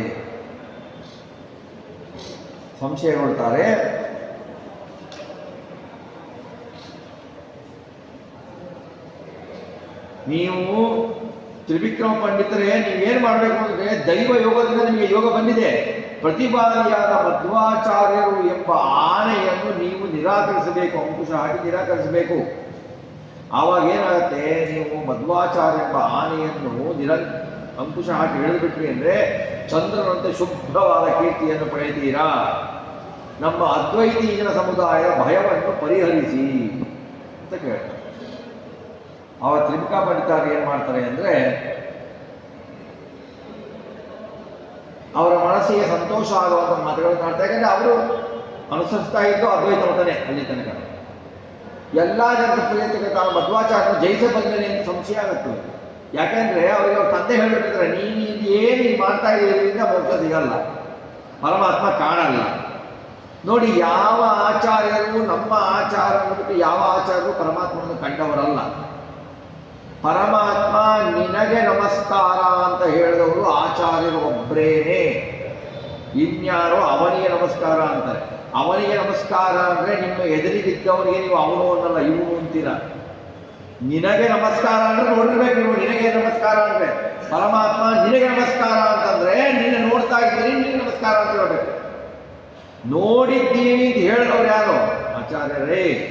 ನಾನು ನೋಡಿದ್ದೇನೆ ಭಗವಂತನನ್ನ ಅಂತಾರೋ ಹಾಗಂತಾರೆ. ಅದು ಅವರು ನೋಡೋದ್ರಲ್ಲಿ ಅವ್ರ ಶಿಷ್ಯರಿಗೆಲ್ಲ ತೋರಿಸ್ಬಿಟ್ರು ಅವರು, ಅವ್ರವ್ರ ಯೋಗ್ಯತೆ ಅನುಸಾರ. ಹಾಗೆ ಅವರಿಗೆ ಸಂಶಯ ಬಂತು, ಮಧ್ವಾಚಾರ್ಯನು ಜಯಿಸಲಿಕ್ಕೆ ಆಗತ್ತಾ ನನಗೆ ಅಂತ ಸಂಶಯ ಬಂತು. ಆವಾಗ ಮಧ್ವ ಶಿಷ್ಯರು ವಾದಕ್ಕೆ ಹೋಗ್ತಾರೆ ಅವ್ರ ಜೊತೆಗೆ. ಆವಾಗ ಶಿತ ಮಧ್ವ ವಚ ಸ್ಪೃಣಿ ಪ್ರಯೋಕ್ತ್ವನ್ ಯೋಕ್ಷ್ಣೂನ್ ಪುರುಷಾನೇಶ ವಿಷಾದಯನ್ ಕವೀಮಃ ವಿವಿಧೋತ್ತರ ಧೂಳಿಪಾತಲೇನೇನ ಪ್ರತಿಗೇನಾಧಿಕ ಮಂದ ಚಾಂಚಕಾರ. ಆ ಎಲ್ಲ ಶಿಷ್ಯರು ಹೋದರೆ ತ್ರಿವಿಕ್ರಮ ಪಂಡಿತಾಚಾರ್ಯವ್ರನ್ನೆಲ್ಲ ವಾದ ಮಾಡಿ ಕಣ್ಣಿಗೆ ಮಣ್ಣೆರಚಿ ಸೋಲಿಸ್ಬಿಡ್ತಾರೆ. ಕಣ್ಣಿಗೆ ಮಣ್ಣೆರಚಿ ಅಂದರೆ ಹಾಗೆ ಮಣ್ಣೆರಚಲ್ಲ, ಧೂಳು ಮಣ್ಣೆರಚಿ ಅವರನ್ನು ಸೋಲಿಸ್ತಾರೆ. ನೋಡಿ ಮನೆಗೆ ಏನಿರೋದು ಅದು, ನೀವು ಏನೂ ಮಾಡಲಿಕ್ಕಾಗಿಲ್ಲ ಅಂದರೆ ಅವರಿಗೆ ಕನ್ಫ್ಯೂಸ್ ಮಾಡಿ ಫುಲ್ ಅವ್ರಿಗೆ ಏನು ಅರ್ಥ ಆಗ್ತಿದ್ದ ಮಾಡಿ ಅವ್ರು ಹೋಗ್ಬಿಡ್ಬೇಕು. ಹಾಗೆ ಮಾಡಬೇಕು, ಅದೇ ಅವ್ರು ಮಾಡೋದು. ಇದನ್ನು ಕೃಷ್ಣ ಪರಮಾತ್ಮ ಬಾಲಲೀಲೆಯಲ್ಲಿ ತೋರಿಸ್ತಾರೆ. ಸುಂಟರ ಗಾಳಿ ಆ ಸುರನ್ನು ಸಂಹಾರ ಮಾಡಬೇಕಲ್ಲ ಭಗವಂತ. ಆ ಸುಂಟರ ಗಾಳಿ ಬಂದೇ ಮಾಡಿದ್ರೆ ಕಣ್ಣಿಗೆ ಧೂಳು ಎಬ್ಸತ್ತೆ ಅಲ್ವಾ, ಧೂಳು ಎಬ್ಸತ್ತೆ. ಆ ಧೂಳನ್ನು ಪರಿಹರಿಸಿದವನು ಭಗವಂತ. ಅಂದರೆ ಧೂಳು ಅಂದರೆ ಏನು? ಭಗವಂತನ ಬಗ್ಗೆ ಅಯಥಾರ್ಥ ಜ್ಞಾನ ಕೊಡುವ ಎಲ್ಲ ಮತಗಳು ಧೂಳೆ. ಆ ಧೂಳಿನಿಂದ ನಮಗೇನಾಗಿದೆ? ಸರಿಯಾದ ಕಣ್ಣು ಕಾಣ್ತಾ ಇಲ್ಲ, ಕಣ್ಣಿನಲ್ಲಿ ಧೂಳು ತುಂಬಿದೆ. ಯಾವುದು ಸತ್ಯ ಯಾವುದು ಅಸತ್ಯ ಗೊತ್ತಿಲ್ಲ ನಮಗೆ. ಎಷ್ಟು ವಿಪರ್ಯಾಸಗಳನ್ನು ನಾವು ನೋಡ್ತೀವಿ, ಎಷ್ಟೆಷ್ಟು ಲೌಕಿಕ ವಿಪರ್ಯಾಸಗಳನ್ನು ನೋಡ್ತೀವಿ. ಕೆಲವೊಂದು ಟೈಮ್ ವ್ಯಥೆ ಆಗತ್ತೆ, ಏನು ಮಾಡಲಿಕ್ಕಾಗಲ್ಲ. ಗುರುವಾರ ರಾಯರ ದರ್ಶನವನ್ನು ಮಾಡ್ತಾನೆ. ರಾಯರ ದರ್ಶನವನ್ನು ಮಾಡಿ ರಾಯರನ್ನು ಬೇಡಿಕೊಂಡು ಆಶೀರ್ವಾದ ಕೊಂಡು ಪಕ್ಕದಲ್ಲಿರುವ ಬಾಮನ ದೇವಸ್ಥಾನಕ್ಕೆ ಹೋಗ್ತಾರೆ. ಇಲ್ಲಿ ಮಾಡಿದ ಪುಣ್ಯ ಎಲ್ಲ ಅಲ್ಲಿ ಹೋಯ್ತು, ನೀರು ತೊಳೆದು ಹೋಯ್ತು. ಹಾಗೆ ಮಾಡಬಾರದು. ಶಾಸ್ತ್ರದಲ್ಲಿ ವಿಹಿತವಾದವರಿಗೆ ನಮಸ್ಕಾರ ಮಾಡಬೇಕು ಹೊರತನು ಅನ್ಯರಿಗೆ ಸುಮ್ಮನೆ ಸಿಕ್ಕವರಿಗೆ ನೀನೇ ದೇವರು ನೀನೇ ದೇವರು ಅಂತ ನಮಸ್ಕಾರ ಮಾಡಲಿಕ್ಕೆ ಸಾಧ್ಯ ಇಲ್ಲ. ಇಲ್ಲಿ ಯತಿಗಳಿಗೆ ಮಾಡಿದ ಪುಣ್ಯ ಅಲ್ಲಿ ಹೋಗತ್ತೆ. ಈಗ ನಿಮಗೆ ಪವಾಡ ಮಾಡೋರು ಕೊಡ್ತಾರೆ ಅಂದರೆ ಐಂದ್ರ ಜಾಲಕರು ಪವಾಡ ಮಾಡ್ತಾನೆ, ಕ್ಷುದ್ರ ಶಕ್ತಿಗಳನ್ನು ಹೊಲಿಸಿಕೊಂಡವರು ಪವಾಡ ಮಾಡಿಕೊಡ್ತಾನೆ. ಆದರೆ ನಿಮಗೆ ಶಾಶ್ವತ ಸುಖವನ್ನು ಕೊಡುವವರು ಯಾರು? ಭಗವಂತನ ಭಕ್ತರು ಅಲ್ವಾ? ನಾನೇ ಭಗವಂತ ಅಂತ ಬಹಳ ಜನ ಓಡಾಡೋರು ಇದ್ದಾರೆ. ಈಗ ನಾನೇ ಭಗವಂತ, ನಾನೇ ದೇವರು, ಅವನಿಗೆ ಹೋಗಿ ಕೈ ಮುಗಿಯೋದು, ನೀನೇ ದೇವರು ನೀನೇ ದೇವರು ನೀನೇ ದೇವರು. ಈ ಎಲ್ಲ ಧೂಳು ಯಾಕೆ ಗೊತ್ತಾ? ನಾವು ಇವ್ರದ್ದು ಕೇಳ್ತೀವಿ ಅವ್ರದ್ದು ಕೇಳ್ತೀವಿ, ಇವ್ರು ಹೇಳಿದಾಗ ಇವ್ರದ್ದು ಸರಿ ಅನ್ನತ್ತೆ, ಅವ್ರು ಕೇಳಿ ಅವ್ರದ್ದು ಸರಿ ಅನ್ನತ್ತೆ.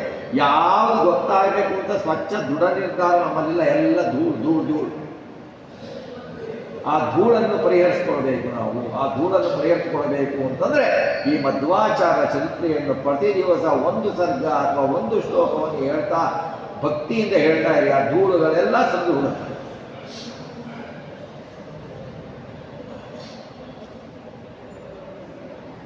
ಇವ್ರು ಏನು ಮಾಡ್ತಾ ಇದ್ರು? ಪಂಡಿತಾಚಾರ್ಯರು ಬೆಳಿಗ್ಗೆ ಎಲ್ಲ ಅದ್ವೈತ ಪ್ರವಚನ ಮಾಡೋರು, ಅದ್ವೈತ ಪಾಠ ಹೇಳೋರು, ಎಲ್ಲ ಮಾಡೋರು. ರಾತ್ರಿ ಹೊತ್ತು ಮಧ್ವಾಚಾರ್ಯ ಗ್ರಂಥ ಓದೋರು. ಶಂಕರಾಚಾರ್ಯ ಅಂತ ಅವ್ರ ತಮ್ಮ ಇದ್ದರು, ಅವ್ರನ್ನ ಮಧ್ವಾಚಾರ್ಯ ಗ್ರಂಥ ಹೇಳಿದ್ರು. ಮಧ್ವಾಚಾರ್ಯ ಗ್ರಂಥಗಳನ್ನು ಓದೋರು ತುಂಬ ಆಶ್ಚರ್ಯ ಪಡ್ತಾ ಇದ್ರು. ಇವ್ರು ಹೇಳಿದ್ದು ಎಷ್ಟು ಚೆನ್ನಾಗಿದೆ, ಪ್ರತಿಯೊಂದು ವ್ಯಾಸರು ಹೇಳಿದ ಅರ್ಥಕ್ಕೆ ಸಮಂಜಸವಾಗಿದೆ. ನಾನು ಏನು ಮಾಡ್ತಾ ಇದ್ದೇನೆ, ನಾನು ಹೇಳೋ ಪಾತ್ರ ಪ್ರವಚನ, ನಾನು ಅನುಸರಿಸಿದ ಸಿದ್ಧಾಂತ, ಅದರಿಂದ ಏನು ಕಾಣ್ತಾರೆ ಇಲ್ಲ, ಎಲ್ಲ ತದ್ವಿರುದ್ಧ. ಶ್ರುತಿಯಲ್ಲಿ ಭಗವಂತ ಗುಣಪೂರ್ಣ ದೋಷರಹಿತ ಅಂತ ಹೇಳ್ತಾರೆ. ಅವರು ಅಪ್ರಾಕೃತ ಶರೀರ ಇಲ್ಲ, ಚಿನ್ಮಯ ರೂಪ ಅಂತ ಹೇಳ್ತಾರೆ. ಇವರು ನಿರಾಕಾರ ನಿರ್ಗುಣ ಅಂತೆಲ್ಲ ಹೇಳ್ತಾರೆ. ಹಾಗಾಗಿ ಅವರಿಗೆ ಅದು ಆಗೋದಿಲ್ಲ. ಆಮೇಲೆ ಅವರು ಮಧ್ವಾಚಾರ್ಯರಿಗೆ ಜಯಸಿಂಹನ ರಾಜನ ಸಭೆಯಲ್ಲಿ ಮಧ್ವಾಚಾರ್ಯರನ್ನು ವಂದನೆ ಮಾಡಿ ಸ್ವಾಗತವನ್ನು ಮಾಡ್ತಾರೆ. ವಿಷ್ಣು ಮಂಗಲದಲ್ಲಿ ಮಧ್ವಾಚಾರ್ಯರು ಇದ್ರು. ಅವರು ಅರುಣೋದಯ ಕಾಲದಲ್ಲಿ ಎದ್ದು ತಮ್ಮ ಆನ್ನಿಕಗಳನ್ನು ಮಾಡ್ತಾ ಇದ್ರು. ಒಂದು ದಿವಸ ಏನಾಯ್ತು ಅಂದರೆ, ಅವರ ಅಂಗವಸ್ತ್ರಗಳನ್ನೆಲ್ಲ ಕೊಡ್ಲಿಕ್ಕೆ ಒಬ್ಬ ಶಿಷ್ಯ ಇರ್ತಾನಲ್ವ. ಶಿಷ್ಯರು ರಾತ್ರಿ ಎಲ್ಲ ಪಾಠ ಕೇಳಿ ಬಹಳ ಸುಸ್ತಾಗ್ಬಿಟ್ಟಿದ್ದಾನೆ. ಪಾಪ ಮಲ್ಕೊಂಡು ಬಿಟ್ಟಿದ್ರು. ಆಚಾರ್ಯರು ತಮ್ಮ ಬಟ್ಟೆ ತಮ್ಮ ವಸ್ತ್ರ ತಗೊಂಡು ಹೊರಟರು. ಇವನು ಎದ್ದು ನೋಡ್ತಾನೆ, ಬಹಳ ವ್ಯಥೆ ಆಗುತ್ತೆ ಅವನಿಗೆ. ಏನು ಆಚಾರ್ಯ ಸೇರಿ ತಪ್ಪಿಬಿಡ್ತಲ್ಲ ನನಗೆ. ಆಚಾರ್ಯ ಏನು ಮಾಡ್ತಾ? ಆಚಾರ್ಯ ಹೇಳಿದ, ಶಾಸ್ತ್ರ ಓದಿದ್ದೀಯಾ, ಶಾಸ್ತ್ರ ಓದಿ ಸುಸ್ತಾಗಿದೆ ಸರಿಯಾಗಿದೆ. ಆಮೇಲೆ ಆಚಾರ್ಯರು ನಿನ್ನೆ ದಿವಸ ಮಾಡಿದ ನಿರ್ಮಾಲ್ಯದ ಹೂವನ್ನು ತೆಗಿತಾರೆ. ತೆಗೆದಾಗ ಏನಾಗತ್ತೆ, ಅದರಿಂದ ಏನಾಗತ್ತೆ ಅಂದರೆ ಒಂದು ಹನಿ ಹನಿ ಬೀಳ್ತಾ ಇರುತ್ತೆ. ಜನರೇನು ಮಾಡ್ತಾರೆ, ಅದನ್ನು ತುಪ್ಪ ಅಂತ ತಿಳ್ಕೊಳ್ತಾರೆ. ಆದರೆ ಅದು ಅಮೃತ ಎಂದು ಹೇಳಿ ಅವರ ಭ್ರಾಂತಿ ಏನಾಗುತ್ತೆ, ಇದು ತುಪ್ಪ ಅಲ್ಲಪ್ಪ, ಇದು ನಾನು ಪೂಜೆ ಮಾಡಿ ಹಾಕಿದ ನಿರ್ಮಾಲ್ಯ ಹೂವು ಇರಿಸಿದ್ದೀನಲ್ಲ, ಅದರಿಂದ ಅಮೃತ ಬರ್ತಾ ಇದೆ ಅಂತ ಹೇಳ್ತಾರೆ. ನೋಡಿ ಅವರ ಮಹಿಮೆ ಹೇಗಿದೆ ಅಂತ. ಆಮೇಲೆ ಏನು ಮಾಡ್ತಾ ಇದ್ರು, ಆಚಾರ್ಯರು ಯೋಗಾಸನ ಕೂತ್ಬಿಟ್ಟು ಆ ದೇವ್ರ ನಿರ್ಮಾಲ್ಯ ಎಲ್ಲ ಆಗಟ್ಟು ಬಂದ್ಬಿಟ್ಟು ಪ್ರವಚನ ಮಾಡೋರು. ಪ್ರವಚನ ಮಾಡಿ ಚೆನ್ನಾಗಿ ಗೋಪಿಚಂದ ಹಾಕೊಂಡ್ಬಿಟ್ಟು ಸಾಲಿಗ್ರಾಮ ತೀರ್ಥ ಸ್ವೀಕರಿಸೋರು, ದ್ವಾದಶ ಪುಂಡ್ರವನ್ನು ಹಚ್ಕೊಳ್ಳೋರು. ಆಮೇಲೆ ಎಲ್ಲ ಆದಮೇಲೆ ಮಧ್ಯಾಹ್ನ ಆ ಪಾದೋದಕವನ್ನು ತಲೆ ಮೇಲೆ ಪ್ರೋಕ್ಷಿಸಿಕೊಂಡು ಧನ್ಯರಾಗ್ತಾ ಇದ್ರು ಶಿಷ್ಯರೆಲ್ಲರೂ. ಆವಾಗ ಭೂದೇವಿ ಬಹಳ ಬೇಜಾರು ಮಾಡ್ಕೊಂಡಂತೆ. ಯಾಕೆ ಅಂದರೆ ಇವರು ಪಾದೋದಕವನ್ನು ಶಿಷ್ಯರು ಒಂಚೂರು ತನ್ನ ತಲೆ ಮೇಲೆ ಬೀಳ್ದೇನೆ, ತನ್ನನ್ನು ಪಾವನ ಮಾಡ್ದೇನೆ, ತಮ್ಮ ಶಿರದ ಮೇಲೆ ದತ್ಕೊಂಡ್ಬಿಟ್ಟರು ಅಂತ ಭೂದೇವಿ ಕೋಪಗೊಂಡು. ಆದರೂ ಕ್ಷಮಿಸಿದ್ಲು. ಅದಕ್ಕೆ ಕ್ಷಮೆಯಾಧರಿತ್ರಿ ಅಂತಾರಲ್ಲ ಅವಳಿಗೆ, ಅದಕ್ಕೆ ಅಂತ.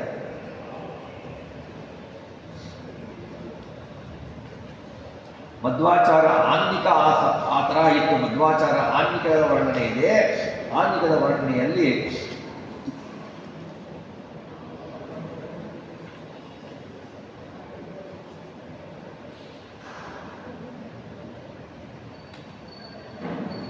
ಚರಮ ಸಮಯ ಸುತ್ತಾ ಪೂರ್ವಮುತ್ಥಾಯ ಶಿಷ್ಯಾ ಗುರುಜನ ಪರಿಚರ್ಯಾಯಾಂ ಚಕ್ರಿರೇ ದುಷ್ಕರಾಂಚ ಸಭೋಮಿ ತದಾದ್ಯಪ್ಯಾರ್ಧರಾತ್ರಾತ್ಮಸನ್ನಾ ಸುಮತಿರಪರತೈಛಾಂ ಸ್ಯಾತ್ ಕಥಾಂಚರಮಿಷ್ಟ. ಗುರುಗಳು ಮಲಗಿದ ಮೇಲೆ ಶಿಷ್ಯರು ಮಲಗ್ತಾ ಇದ್ರು. ಗುರುಗಳು ಹೇಳುವ ಮುಂಚೆ ಶಿಷ್ಯರು ಹೇಳ್ತಾ ಇದ್ರು. ಈಗ ಹಾಗೇನ ಏನಿಲ್ಲ, ಗುರುಗಳು ಹೇಳ್ತಾ ಇರೋದು ಅವ್ರ ಪಾಡಿಗಳು, ನಾವೇನು ರಾಳ ಅಂತ.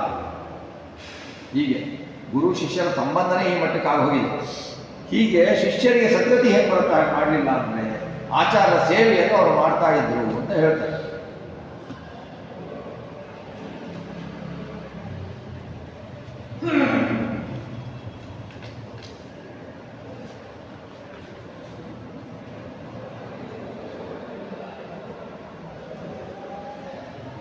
ಆಮೇಲೆ ಶಿಷ್ಯರು ಪಾಠ ಹೇಳುವ ಕ್ರಮ ಹೇಗಿತ್ತು, ಕೇಳಲು ಆರಂಭಿಸಿದ ಕ್ರಮ ಹೇಗಿತ್ತು ಅಂದರೆ, ಸಪದಿ ದದೃಶುರೇಕೆ ವಾಚನೀಯಾದಿ ಭಾಗಂ ಪರಿಚಯ ಪಠತಾಭ್ಯಾಂ ತಾವದೇಕೆ ಚಿರೇಣ ಹರಿಗುರು ನಮನಂ ದ್ರಾಗ್ನತ್ನತೋಮಿ ವಿಧಾಯ ಪ್ರಯೋಜನ ಪರಾಸಾಮ್ಯಂ ಸಿದ್ಧಯೇ ಸ್ಯಾದ್ಧಿಯತ್ನಃ.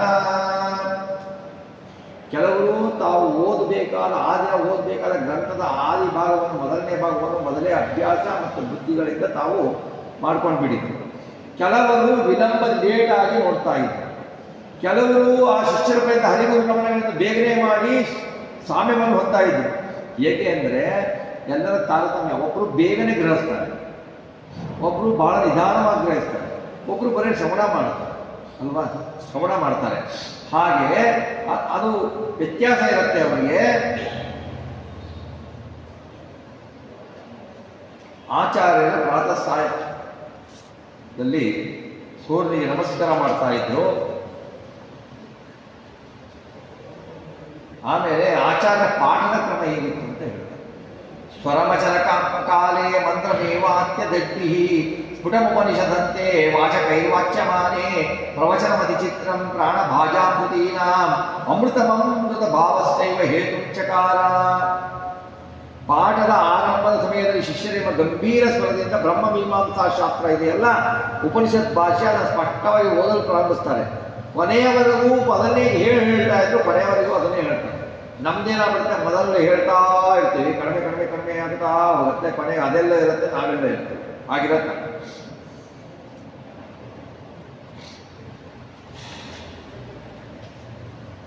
ಆಚಾರ್ಯರು ಆ ಅರ್ಥಗಳನ್ನೆಲ್ಲ ಹೇಳ್ತಾ ಇರ್ತಾರೆ. ಆಚಾರ್ಯರ ಬಾಯಿಂದ ಆ ಗ್ರಂಥಗಳ ಅಕ್ಷರಗಳನ್ನು ಅರ್ಥವನ್ನು ತಿಳಿದುಕೊಂಡವನು ಮೋಕ್ಷವನ್ನೇ ಪಡಿತಾನೆ ಅನ್ನೋದು ಇನ್ನೇನೆ ಹೇಳಬೇಕು. ಮುಖ್ಯ ಪ್ರಾಣದೇವರ ಹತ್ರನೇ ನಾವು ಪಾಠ ಓದ್ತೀವಿ ಅಂತಂದರೆ, ಕೇಳ್ತೀವಿ ಅಂತಂದರೆ ಆ ಪುಣ್ಯ ಯಾರಿಗೆ ಬರಬೇಕು? ಅವರೆಲ್ಲ ದೇವತೆಗಳೇ. ನಮ್ಮಂಥ ನರಮಾನವರಿಗೆ ಸಾಧ್ಯ ಇಲ್ಲ ಅದು, ಆಚಾರ್ಯ ಮುಖ್ಯಗಳಿಗೆ. ಆಮೇಲೆ ಆಚಾರ್ಯ ಏನು ಮಾಡ್ತಾರೆ, ಮಧ್ಯಾಹ್ನದ ಆನ್ನಿಕಕ್ಕೆ ಹೋಗ್ತಾರೆ. ಮಧ್ಯಾಹ್ನದ ಆನ್ನಿಕೆ ಮುಗಿಸ್ಕೊಂಡ್ಬಿಟ್ಟು ಪೂಜೆ ಮುಗಿಸ್ಬಿಟ್ಟು ಭೋಜನಗಳನ್ನು ತೆಗೆದುಕೊಳ್ತಾರೆ. ದೇವರಿಗೆ ನೈವೇದ್ಯ ಮಾಡಿದ ಪಾಯಸ ಭಕ್ಷ್ಯಗಳನ್ನು ತೆಗೆದುಕೊಳ್ತಾರೆ.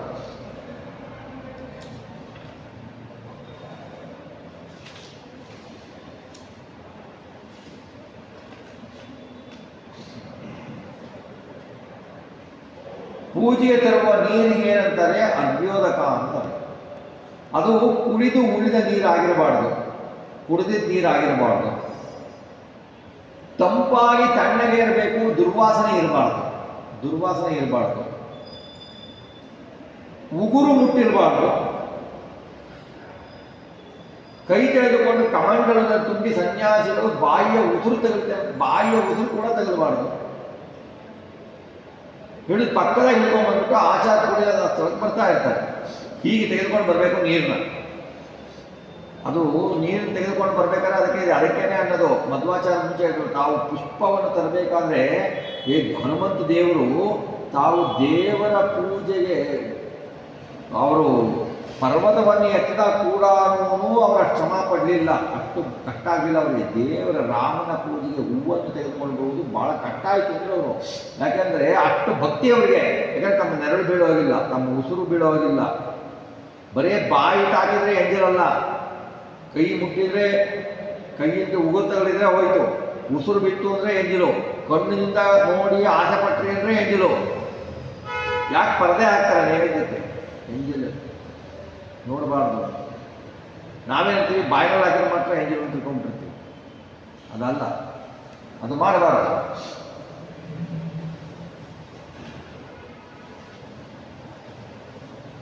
ಆಚಾರ್ಯರು ಗಂಧ ಪುಷ್ಪಾದಿಗಳಿಂದ ದೇವರನ್ನು ಅರ್ಚಿಸ್ತಾರೆ. ಆಮೇಲೆ ಅಹಿಂಸಾ ಪ್ರಥಮಂ ಪುಷ್ಪಂ ಪುಷ್ಪಮಿಂದ್ರಿಯ ನಿಗ್ರಹ ಸರ್ವಭೂತದಯ ಪುಷ್ಪಂ ಕ್ಷಮಾ ಪುಷ್ಪಂ ವಿಶಿಷ್ಯತೆ ಜ್ಞಾನ ಪುಷ್ಪಂ ತಪ ಪುಷ್ಪಂ ಧ್ಯಾನ ಪುಷ್ಪಂ ಚ ಸಪ್ತಮಂ ಸತ್ಯಂ ಚೈವಾಷ್ಟಮಂ ಪುಷ್ಪಂ ಏಭಿಸ್ತುಚ್ಯತಿ ಕೇಶವ. ಈ ಅಷ್ಟಪುಷ್ಪಗಳು ಭಗವಂತನಿಗೆ ಅರ್ಪಿಸಬೇಕು. ನೀವು ಯಾವ ಪುಷ್ಪ ಏರಿಸಿದ್ರು ಈ ಪುಷ್ಪ ಏರಿಸಲಿಲ್ಲ ಅಂದರೆ ಭಗವಂತ ಒಲಿಯಲ್ಲ. ಯಾವ ಪುಷ್ಪ ಇಲ್ಲ ಕೂಡ ಅಹಿಂಸಾ, ಇಂದ್ರಿಯ ನಿಗ್ರಹ, ಸರ್ವಭೂತದಯ, ಕ್ಷಮ, ಜ್ಞಾನ, ತಪಃ, ಧ್ಯಾನ, ಸತ್ಯ, ಈ 8 ಪುಷ್ಪಗಳನ್ನು ಭಗವಂತನಿಗೆ, ಭಗವಂತ ಹೇಳ್ತಾನೆ ಏನು ಸಿಗಲಿಲ್ವ ಈ 8 ಪುಷ್ಪಗಳನ್ನು ಅರ್ಪಿಸ್ತಾನೆ. ಆ ಪುಷ್ಪ ತರಲಿಲ್ಲ, ಅಲ್ಲಿ ಹೋದೆ, ಅಲ್ಲಿ ತೊಗೊಂಡು ಬಂದೆ, ಇಲ್ಲಿ ತೊಗೊಂಡು ಬಂದೆ, ಇಲ್ಲೇ ರಸ್ತೆ ಅಲ್ಲೇ ರಸ್ತೆ, ಮನೆ ಬಿಟ್ಟಿದ್ದೆ ರಸ್ತೆ, ಇನ್ನೊಬ್ರು ಮನೆ ಬಿಟ್ಟಿದ್ದೆ ರಸ್ತೆ. ಇವನು ಯಾರು ಭಗವಂತ ಒಲಿತಾರೆ ಇಲ್ಲ ಅಂತಲ್ಲ. ನೋಡಿ ಅವೆಷ್ಟು ಶುದ್ಧ ಇರ್ತಾವೆ ನೋಡಿ. ನಾವು ಹೊರಗಡೆ ತೊಗೊಂಡು ಬರ್ತೀವಿ ಹೂನ ದೇವರಿಗೆ ಏರಿಸಲಿಕ್ಕೆ, ಅವ್ರು ಯಾವ ಕೈಯಲ್ಲಿ ಮುಟ್ತಾರೆ, ಅದೇ ಕೈಯಲ್ಲಿ ತುಂಬಿರ್ತಾರೆ, ಅದೇ ಕೈಯಲ್ಲೇ ಮುಟ್ತಾರೆ ಅಲ್ವಾ. ಕೆಲವೊಂದು ಕಡೆ ಅಂತೂ ಘೋರ ಸ್ಮಶಾನದಲ್ಲಿರೋ ಹೂ ತೊಗೊಂಡ್ಬಂದು ಹಾಕ್ತಾರೆ. ಇದೇ ಬೆಂಗಳೂರಿನಲ್ಲೇ ಇದೆ, ಸ್ಮಶಾನದಲ್ಲಿ ತಂದಿರೋ ಹೂ ತೊಗೊಂಡ್ಬರ್ತಾರೆ, ಬಾಡಿಗೆ ಹಾಕಿರೋ ಹೂ ತೊಗೊಂಡ್ಬರ್ತಾರೆ. ಅದನ್ನು ಪೋಷಣೆ ಮಾಡಿ ದೇವರಿಗೆ ಏರಿಸೋದಿದ್ದಾರೆ, ಗೊತ್ತಿರ್ತದೆ. ಏನು ಮಾಡಬೇಕು? ಆಮೇಲೆ ಇನ್ನೊಬ್ಬರು ಮನೆಗೆ ಹೋಗಿ ತೊಗೊಂಡ್ಬಿಡೋದು ಹೂನ. ದೇವರು ಒಪ್ಪಲ್ಲ, ಅದು ಕಳ್ತನ ಅಂತಾನೆ. ನೀವು ಹೂವು ಬೇರೆ ಮನೆಯಲ್ಲಿ ತೆಗೆದುಕೊಳ್ಳಬೇಕು ಅಂತಂದ್ರೆ ಅವರ ಪರ್ಮಿಷನ್ ಇರಬೇಕು, ಅವ್ರನ್ನ ಕೇಳಿ ತಗೊಂಡು ಬರಬೇಕು. ಹೇಗಿದ್ರು ಬಿಟ್ಟಿದ್ರೆ ನಾನೇ ತಗೊಳ್ತೀನಿ ಹಾಕ್ತೀನಿ ಅಂತಂದ್ರೆ ಮುಗಿದು ಇಪ್ಪತ್ತಿದ್ದೆ, ಅದನ್ನು ಒಪ್ಪಲ್ಲ ಭಗವಂತ. ನಿನ್ನ ಮನೆಯಲ್ಲಿ ಬೆಳೆದು ಇನ್ನೊಬ್ಬರು ಮನೆಯಲ್ಲಿ ಇನ್ನೊಬ್ರು ಕೇಳಿದ ವಸ್ತುವನ್ನ ಕೇಳಿದರೆ ವಸ್ತುವನ್ನು ತಗೊಂಡ್ಬಿಟ್ರೆ ಕಳ್ಳ ಅಂತ ಯಾಕಂತ ನಮಗೆ ಅಂತಾನೆ. ಹಾಗಿರ್ಬೇಕು. ಅದನ್ನ ಬಿಡಿಸ್ಬೇಕಾದ್ರೆ ಕೂಡ ಅದ್ರ ವಾಸನೆ ನಾವು ನೋಡಬಾರ್ದು. ವಾಸನೆ ನೋಡಿ ಏರಿಸ್ಲಿಕ್ಕಾಗಲ್ಲ, ನಿರ್ಮಲ್ಯ ಆಗೋಗುತ್ತೆ, ಏರಿಸ್ಲಿಕ್ಕಾಗಲ್ಲ. ಬಹಳ ಪುಷ್ಪ ದೇವರ ಪೂಜೆಗೆ ವಸ್ತುಗಳು ಅಷ್ಟು ಪಾವಿತ್ರತೆ ಇರಬೇಕು, ಪಾವಿತ್ರತೆ ಇರಬೇಕು. ಆಮೇಲೆ ಅವೆಲ್ಲ ಪಾವಿತ್ರತೆಗೆ ಈ 8 ಅಹಿಂಸಾ ಪುಷ್ಪ ಇವೆಲ್ಲವೂ ಇರಬೇಕು. ಇದನ್ನೆಲ್ಲ ಎಕ್ಸ್ಪ್ಲನೇಷನ್ ಭಾಗವತದಲ್ಲಿ ಬಂದಿದೆ.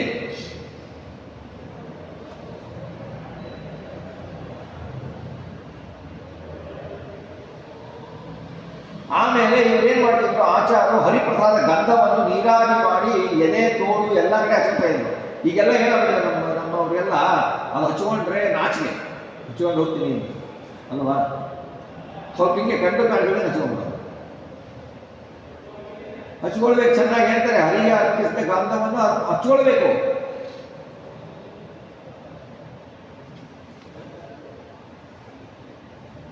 ಭಿಕ್ಷೆ ಸ್ವೀಕಾರ ಮಾಡಿ ಮೇಲೆ ಶಾಸ್ತ್ರಾರ್ಥದ ವಿಚಾರವನ್ನು ಮಾಡೋರು. ಆಚಾರ್ಯರು ಎಷ್ಟು ಗೊತ್ತಾ ಇರಲಿಲ್ಲ. ಶಾಸ್ತ್ರಾರ್ಥದ ವಿಚಾರವನ್ನು ಮಾಡೋರು, ಶಾಸ್ತ್ರಾರ್ಥದ ವಿಚಾರವನ್ನು ಮಾಡಿ ಆಮೇಲೆ ಎಲ್ಲ ರೀತಿಯ ವಾದ ವಿದ್ವತ್ತುಗಳನ್ನು ಮಾಡೋರು, ವಂದಿಸುವ ಜನರನ್ನು ಆಚಾರ್ಯರು ಸನ್ಮಾನಿಸ್ತಾ ಇದ್ರು. ಆಮೇಲೆ ಸನ್ಮಾನಿಸಿ ಬಿಟ್ಟು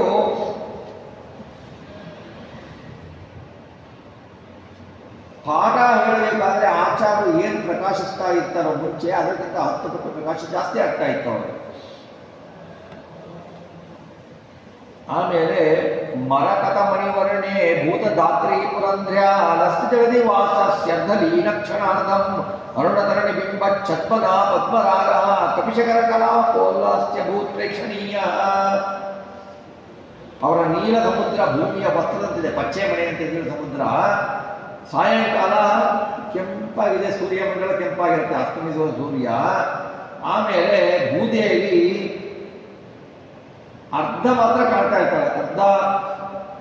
ಕಾಣ್ತಾ ಇರ್ತಾಳೆ.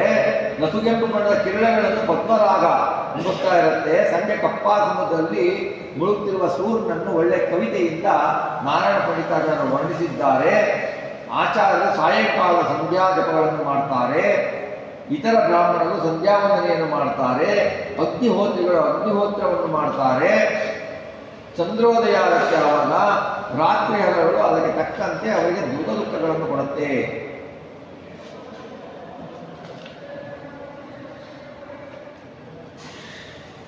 ಈ ಮಧ್ವಾಚಾರ್ಯರ ದೈನಂದಿನ ನಿತ್ಯ ಕರ್ಮಗಳು, ಅನುಷ್ಠಾನ, ಜಪತಪಗಳು, ನಿತ್ಯಾನ್ನಿಕ ಏನು ಅಂತ ಅದನ್ನು ವರ್ಣನೆ ಮಾಡಿದರು. ಎಲ್ಲಿ 14ನೇ ಸರ್ಗದಲ್ಲಿ ವರ್ಣನೆ ಮಾಡಿದರು. 15ನೇ ಸರ್ಗದಲ್ಲಿ ಏನು ಮಾಡ್ತಾರೆ? ಪಾಡಿಕುಡಲ್ ಅಂತ ಒಂದು ಹಳ್ಳಿ ಇದೆ, ಅದು ದೇವಾಲಯ. ಅಲ್ಲಿ ವಾಸ ಮಾಡ್ತಾ ಬ್ರಹ್ಮಸೂತ್ರದ ಭಾಷೆ ಪ್ರವಚನ ನಡೆಸ್ತಾ ಇರ್ತಾರೆ. ಆವಾಗ ತ್ರಿವಿಕ್ರಮ ಪಂಡಿತಾಚಾರ್ಯರು ದ್ವೈತ ಮತವನ್ನು ಖಂಡನೆ ಮಾಡಿ ಅದ್ವೈತ ಮತವನ್ನು ಸಮರ್ಥಿಸಲಿಕ್ಕೆ ಮುಂದಾಗ್ತಾರೆ. ಭೂಯೋ ಬೋಧಸ್ತೋ ಭೂಯೋ ವ್ಯಾಚಕ್ಷ್ಯೋ ಭಾಷ್ಯಮದ್ಭುತಂ ಗ್ರಾಮೇ ಗ್ರಾಮೀಣ ಸಾಮಾನ್ಯೇವ ಸಂಸ್ಥಾತ್ರಮನಾಲಯೇ. ಬ್ರಹ್ಮಸೂತ್ರ ಭಾಷ್ಯವನ್ನು ಪ್ರವಚನ ಮಾಡ್ತಾ ಇರ್ತಾರೆ. ಬ್ರಹ್ಮಸೂತ್ರ ದ್ವೈತ ಸಿದ್ಧಾಂತಕ್ಕೆ ಅನುಗುಣವಾದ ಬ್ರಹ್ಮಸೂತ್ರ ಭಾಷ್ಯವನ್ನು ಪ್ರವಚನ ಮಾಡ್ತಾರೆ ಆಚಾರ್ಯರು.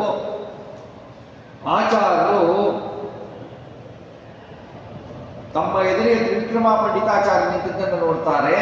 ನೋಡಿಬಿಟ್ಟು ಅದ್ವೈತ ಸಿದ್ಧಾಂತ ಎಂಬ ರಥವನ್ನೇರಿದ್ದಾರೆ ತ್ರಿವಿಕ್ರಮ ಪಂಡಿತಾಚಾರ್ಯರು. ಅವರನ್ನು ನೋಡಿಬಿಟ್ಟು ಪ್ರತಿಪಕ್ಷದ ನಾಯಕರು ತೀಕ್ಷ್ಣವಾದ ಆಯಗಳನ್ನು ಹೇಗೆ ಹೇಳ್ತಾರೋ ಅದ್ವೈತ ಪಕ್ಷವನ್ನು ದಹಿಸಿ ವಿಕ್ರಮಾಚಾರ್ಯರನ್ನು ಸೋಲಿಸಲಿಕ್ಕೋಸ್ಕರ ಅವರು ಆಚಾರ್ಯರು ತಯಾರಾಗ್ತಾರೆ. ತ್ರಿವಿಕ್ರಮ ಪಂಡಿತಾಚಾರ್ಯರು ಅವರಿಗೆ ಪ್ರತಿವಾದಿಯಾಗಿ ಬಂದಿರುವುದು ಆಚಾರ್ಯರಿಗೆ ಗೊತ್ತಾಗುತ್ತೆ.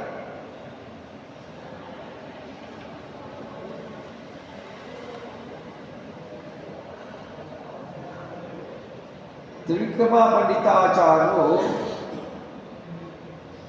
ತದಾ ತದಾನಂಬೋಜಾ ವೃತ್ತೋಪನ್ಯಾಸ ಭಾರತಿ ಸೇನಾ ಸೇನಗ್ರಹ ದಿವ್ಯ ಶಿಬಿರಾಜೀವ ನಿರ್ಯಯವು.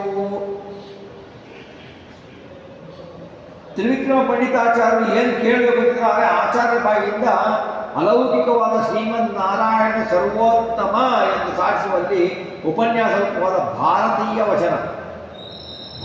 ವಚನದಿಂದ ಆಚಾರ್ಯರು ಅಂತ ಭಾರತೀಯ ವಚನದಿಂದ ಏನಂದ್ರೆ ಅದು ಒಂದು ಸೇನೆಗೆ ಪ್ರತಿವಾದಿಯನ್ನು ಸೋಲಿಸುವ ಸೇನೆ ಹೇಗಿರುತ್ತೆ ಪ್ರತಿಪಕ್ಷವನ್ನು, ಹಾಗೆ ತಮ್ಮ ಬಾಯಿಯಿಂದ, ತಮ್ಮ ಮಾತಿನಿಂದ, ತಮ್ಮ ವಚನಗಳಿಂದ ಭಗವಂತನ ಸಾರ್ವಭೌಮತ್ವವನ್ನು ಸಾರಿ ಸೇನೆಯನ್ನು ಕಳಿಸ್ತಾರೆ.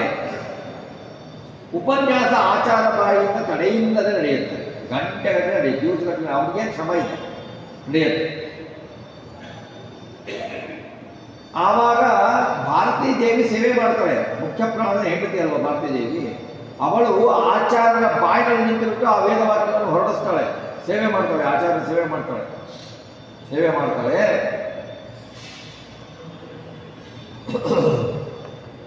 ಹಾಗೆ ಆಚಾರ್ಯ ಬಾಯಿಂದ ಹೊರಟ ಮಾತು ಮೆಲ್ಲಗೂ ಇಲ್ಲ, ಅತಿ ಮೆಲ್ಲಗಿದ್ರೆ ಕೇಳಲ್ಲ, ಅತ್ಯಂತ ವೇಗವಾಗಿಯೂ ಇಲ್ಲ, ಮಧ್ಯದಲ್ಲಿ ತಡವುಗಳು, ಎಡವುದು ಬೀಳುವುದು ಯಾವುದೂ ಇಲ್ಲ, ಯಾವ ಅಪವ್ಯಾಖ್ಯಾನವೂ ಇಲ್ಲ. ಅಖಂಡ ಗಂಭೀರವಾದ ಭಾರತೀಯಂತೆ ತೋರ್ತಿತ್ತು ಅಂತೇಳಿ ಆಚಾರ್ಯರ ಪ್ರವಚನದ ಶೈಲಿಯನ್ನು ಹೇಳ್ತಾರೆ. ಬ್ರಹ್ಮಸೂತ್ರ ಅನೇಕ ಅರ್ಥಗಳಿಂದ ಕೂಡಿದೆ, ಆಮೇಲೆ ಶ್ರುತಿಗಾರ್ಥವಾಗಿ ಆಗಿದೆ. ಆ ಥರ ಪ್ರವಚನ ಮಾಡ್ತಾ ಇದ್ರೆ ಅತ್ಯಂತ ಪ್ರಿಯವಾಗಿ ಕಾಣುತ್ತೆ ಶ್ರೀಹರಿಗೆ. ಬೇರೆಯವರಿಗೆ ಗುಡುಗಿನಂತೆ ಗಂಭೀರ ಆಗಿರುತ್ತೆ. ಭಾರತೀಯ ಲಕ್ಷ್ಮೀ ದೇವಿಯಂತೆ ಸಗರಾಜನ ಸೇವೆಯಂತೆ ಇದೆ ಅದು ಅವರ ವಾಕ್ಚಾತುರ್ಯ. ಹಾಗೆ ಆಮೇಲೆ ಅವ್ರೇನು ಮಾಡ್ತಾರೆ ಅಂದರೆ, ಗಂಗೆ ಶ್ರೀಹರಿಯ ಪಾದಕಮಲದಿಂದ ಹುಟ್ಟಿದ್ದಾಳೆ, ಶ್ರೀಹರಿಯನ್ನೇ ಆಶ್ರಯಿಸಿದ್ದಾಳೆ. ಆಮೇಲೆ ಚತುರ್ಮುಖ ಬ್ರಹ್ಮದೇವರಿಗೆ ಹರಿಪಾದವನ್ನು ತೊಳೆಯಲು ಗಂಗೆಯು ಸಹಾಯಕರಾಗಿದ್ದಾಳೆ. ಶಂಕರ ಏನು ಮಾಡ್ತಾನೆ, ಹರಿಪಾದವನ್ನು ತನ್ನ ತಲೆಯ ಮೇಲೆ ಇಟ್ಕೊಳ್ತಾನೆ, ತಲೆಯ ಮೇಲೆ ಹೊಡ್ತಾನೆ. ಗಂಗೆ ತನ್ನ ದರ್ಶನದಿಂದ, ತನ್ನ ಸ್ಪರ್ಶನದಿಂದ, ತನ್ನ ಸ್ಮರಣೆಯಿಂದ ಜನರ ಪಾಪಗಳನ್ನು ಪರಿಹಾರ ಮಾಡ್ತಾನೆ. ಇದೆಲ್ಲ ಅನುಸಂಧಾನ ಪ್ರಯತ್ನ ಮಾಡಿದರೆ ಪರಿಹಾರ ಆಗುತ್ತೆ. ಹಾಗೆಯೇ ಆಚಾರ್ಯರ ಪ್ರವಚನದ ಶ್ರವಣವನ್ನು ಮಾಡಿದರೆ ಅವರು ಪಾಪ ಪರಿಹಾರ ಆಗ್ತಾ ಇರುತ್ತೆ. ಆಚಾರ್ಯರಿಂದ ಪಾಠ ಮಾಡಿ ಕೇಳಿದರೆ ಪಾಪ ಪರಿಹಾರ ಆಗಿರುತ್ತೆ. ಆಚಾರ್ಯರು ಹೇಳುವ ಪಾಠವನ್ನು ಬರೆದುಕೊಂಡರೆ ಪಾಪ ಪರಿಹಾರ ಆಗ್ತಾ ಇರುತ್ತೆ.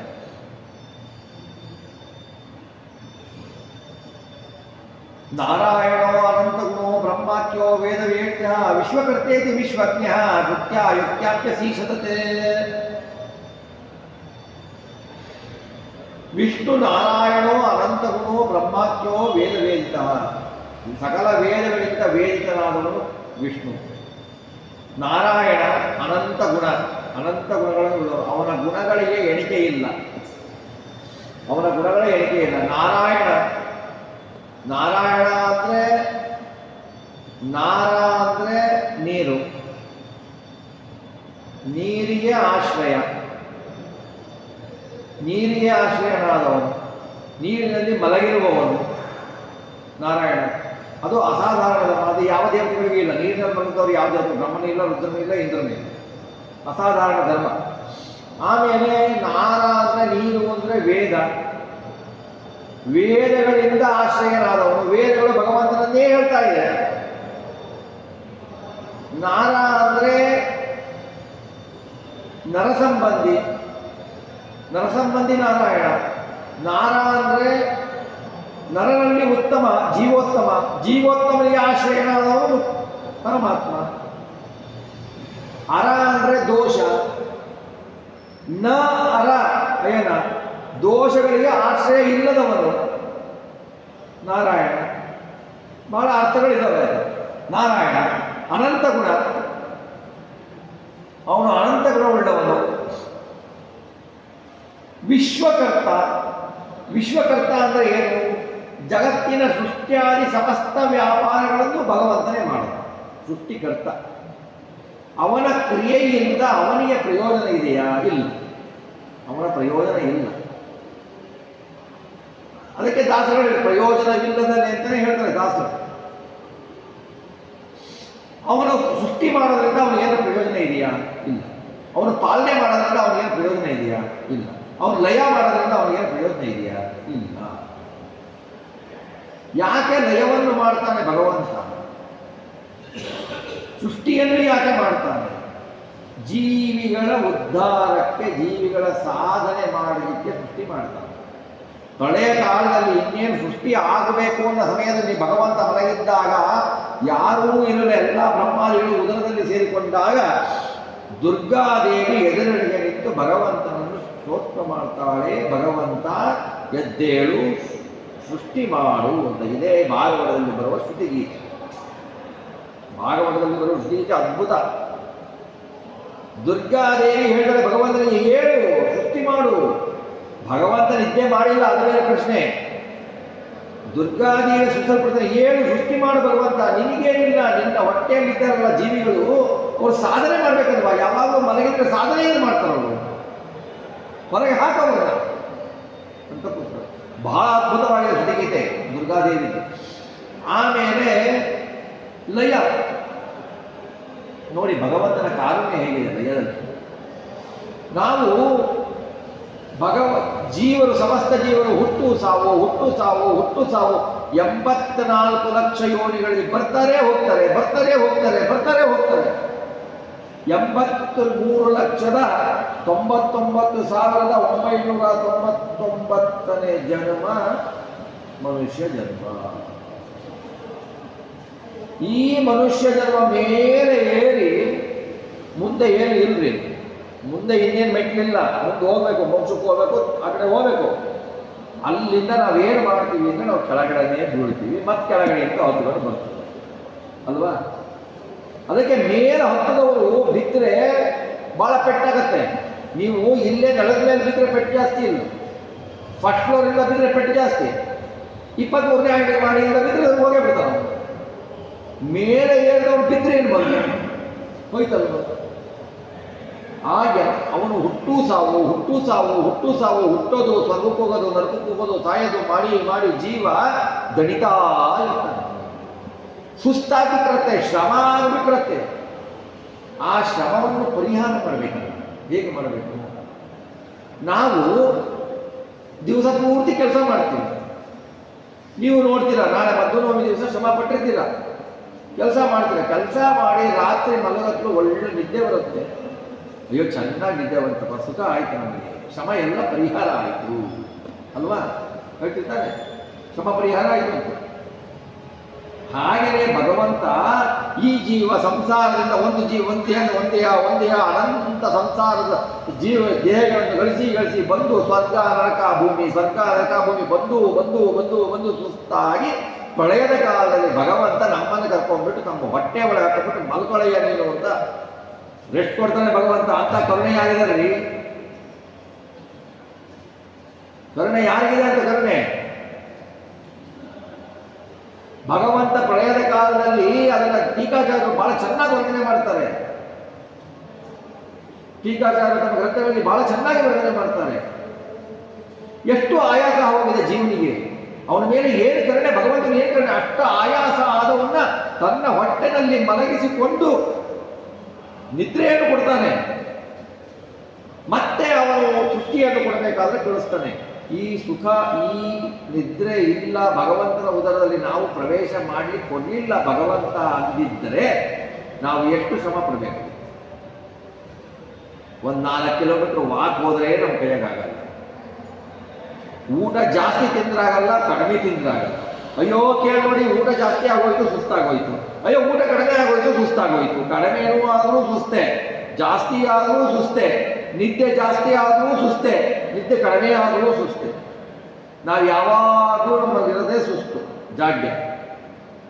ಈ ಜಾಡ್ಯವನ್ನೆಲ್ಲ ಕಳೆದು ನಮ್ಮನ್ನು ಭಗವಂತ ಸಂಸಾರದಿಂದ ಪಾರು ಮಾಡಲಿಕ್ಕೆ ಅಂತಲ್ಲ, ಆ ಸಂಸಾರದ ಪ್ರಳಯ ಕಾಲದಲ್ಲಿ ತನ್ನ ಉದರದಲ್ಲಿ ಹಾಕ್ಕೊಳ್ತಾನೆ, ನಿದ್ದೆಯನ್ನು ಕೊಡ್ತಾನೆ ಭಗವಂತ. ಅದು ಅಪಾರ ಕರುಣೆ ಒಂದು ಭಗವಂತಂದು. ಭಾಗವತದಲ್ಲಿ ಬರುತ್ತೆ, ಬಹಳ ಬಹಳ ಸುಂದರವಾಗಿ ವರ್ಣಿಸ್ತಾರೆ ಅದನ್ನು ಆಚಾರ್ಯರು. ಆ ತರಹ ವಿಶ್ವಕರ್ತರಿ ಅವನೇನು ಕೆಲಸನೇ ಮಾಡಲ್ಲ ಅಂತಾರೆ. ಕೆಲವು ವಾದಗಳಿದಾವೆ, ಎಷ್ಟು ವಾದಗಳಿದಾವೆ ಗೊತ್ತಾ? ಕೆಲವು ವಾದಗಳು ಭಗವಂತ ಸುಮ್ಮನೆ ಕೂತಿರ್ತಾನೆ, ನಾಮಕಾವಸ್ಥೆ ಅಷ್ಟೇ ಭಗವಂತ. ಪ್ರಕೃತಿ ಅದಾಗೆ ಹುಟ್ಟುತ್ತೆ, ಅದಾಗೆ ಪರಿಣಾಮ ಆಗುತ್ತೆ, ಅದಾಗೆ ಎಲ್ಲ ಆಗೋಗುತ್ತೆ. ಈಗ ಅದಕ್ಕೆ ಉದಾಹರಣೆ ಹೇಗೆ ಬರ್ತದೆ ಗೊತ್ತಾ? ರಾತ್ರಿ ಹಾಲು ಹೆಪ್ಪು ಹಾಕ್ತೀರ, ಮೊಸರಾಗುತ್ತೆ. ನೀವೇನು ಮೊಸರು ಮಾಡ್ತೀರ? ಅಲ್ಲೂ ಇಲ್ಲ, ಹಾಲು ಮೊಸರಾಗುತ್ತೆ. ಹಂಗೇನೆ ಪ್ರಕೃತಿ ಪರಿಣಾಮ ಆಗುತ್ತೆ, ದೇವರೇ ಬೇಕಾಗುತ್ತೆ. ಆವಾಗ ಆಚಾರ್ಯ ಕೇಳ್ತಾರೆ, ಹಾಲು ಒಂದು ಬಟ್ಲಲ್ಲಿ ಇಡು, ಮೊಸರು ಈಗ ಬಟ್ಲಲ್ಲಿ ಇಡು, ಹಾಲು ಮೊಸರಾಗುತ್ತೆ ನೋಡು. ಹಾಕಲಿಕ್ಕೆ ಒಂದು ಚೇತನ ಬೇಕಲ್ವಾ? ಚೇತನ ಬೇಕು. ಆ ಚೇತನೇ ಭಗವಂತ. ಹೆಂಗೆ ಪರಿಣಾಮ ಆಗುತ್ತೆ ಹಾಲು ಮೊಸರು? ಹಾಲು ಮೊಸರು ಹೇಗಾಗತ್ತೆ? ಹಾಗೆ ಸತ್ಯ ಇಲ್ಲ. ಒಂದು ವಸ್ತು ಪರಿಣಾಮ ಆಗಬೇಕು ಅಂದ್ರೆ ಚೇತನ ಬೇಕೇ ತಾನೆ. ಹಾಲು ಮೊಸರು ಹೆಪ್ಪಾಗ ಆಗತ್ತೆ ಅಂತಂದ್ರೆ ಹಾಲನ್ನು ಹೆಪ್ಪಾಕದವನು ಯಾರು ಅಂತ ಹೇಳ್ತಾರೆ ಆಚಾರ್ಯರು. ಭಗವಂತ, ಅವನೇ ಭಗವಂತ. ನಿನಗೆ ನಿದ್ದೆ ಕೊಟ್ಟವನು ಯಾರು? ಸ್ವಪ್ನ ಕೊಟ್ಟವನು ಯಾರು? ಸ್ವಪ್ನದ ಲೀಲೆ ಇದೆಯಲ್ಲ ಭಗವಂತನ. ನೀವು ಏನು ಒಪ್ಪಲಿಲ್ಲ ಅಂದ್ರೆ ಸ್ವಪ್ನ ಸೃಷ್ಟಿ ಮಾಡಿ ಭಗವಂತ ಅಂತ ಒಪ್ಪಲೇಬೇಕು. ಸ್ವಪ್ನಗಳ ಪದಾರ್ಥಗಳು ಒಪ್ಪಲೇಬೇಕು. ಸ್ವಪ್ನವು ಸತ್ಯ, ಒಂದಂಶದಲ್ಲಿ ಸತ್ಯ ಅಂತ ಹೇಳೋದು ನಮ್ಮದನ್ನ ಇನ್ಯಾವುದನ್ನು ಸ್ವಪ್ನ ಒಪ್ಪದೇ ಇಲ್ಲ. ಸ್ವಪ್ನ ಸುಳ್ಳು ಅಂತಲೇ ಹೇಳ್ತಾರೆ ನಮ್ಮವರು. ಸ್ವಪ್ನ ಸತ್ಯ, ಒಂದಂಶ ಸತ್ಯ, ಒಂದಂಶ ಭ್ರಮೆ ಅಂತ ನಮ್ಮ ಅವರಿಲ್ಲ. ಸ್ವಪ್ನದಲ್ಲಿ ಕಂಡಿಸ್ ಇಲ್ಲೇ ಇಲ್ಲ ಅಂತ ಅದೆಲ್ಲ ಬಹಳ ವಿಮರ್ಶೆ. ನ್ಯಾಯಸುಧಾದಲ್ಲಾಗಲಿ ತತ್ವ ನಿರ್ಣಯದಲ್ಲಾಗಲಿ ಬಹಳ ವಿಮರ್ಶೆಗಳಿದೆ. ಹಾಗೆ ಭಗವಂತನ ಕರುಣೆ, ಭಗವಂತನ ಲೀಲೆ ಸ್ವಪ್ನದಲ್ಲಿ ನಿಮಿಷ ಮಾತ್ರದಲ್ಲಿ ಪದಾರ್ಥಗಳನ್ನು ಸೃಷ್ಟಿ ಮಾಡಿ ನಿಮಿಷ ಮಾತ್ರದಲ್ಲಿ ನಾಶ ಮಾಡ್ತಾನೆ ಆ ಕ್ಷಣದಲ್ಲಿ ಅಲ್ವಾ? ಹಾಗಾಗುತ್ತೆ. ಹಾಗೆ ಭಗವಂತನ ಲೀಲೆ ವಿಶ್ವಕರ್ತ ಅವನು, ವಿಶ್ವಜ್ಞ ಅವನು, ವಿಶ್ವಜ್ಞ ಅವನು. ಶ್ರುತಿಯಿಂದ ಸಕಲ ಶ್ರುತಿಗಳಿಂದ ವೇದ್ಯನಾದವನು, ಸಕಲ ವೇದಗಳಿಂದ ವೇದ್ಯನಾದವನು, ಮುಖ್ಯತಃ ವೇದ್ಯನಾದವನು.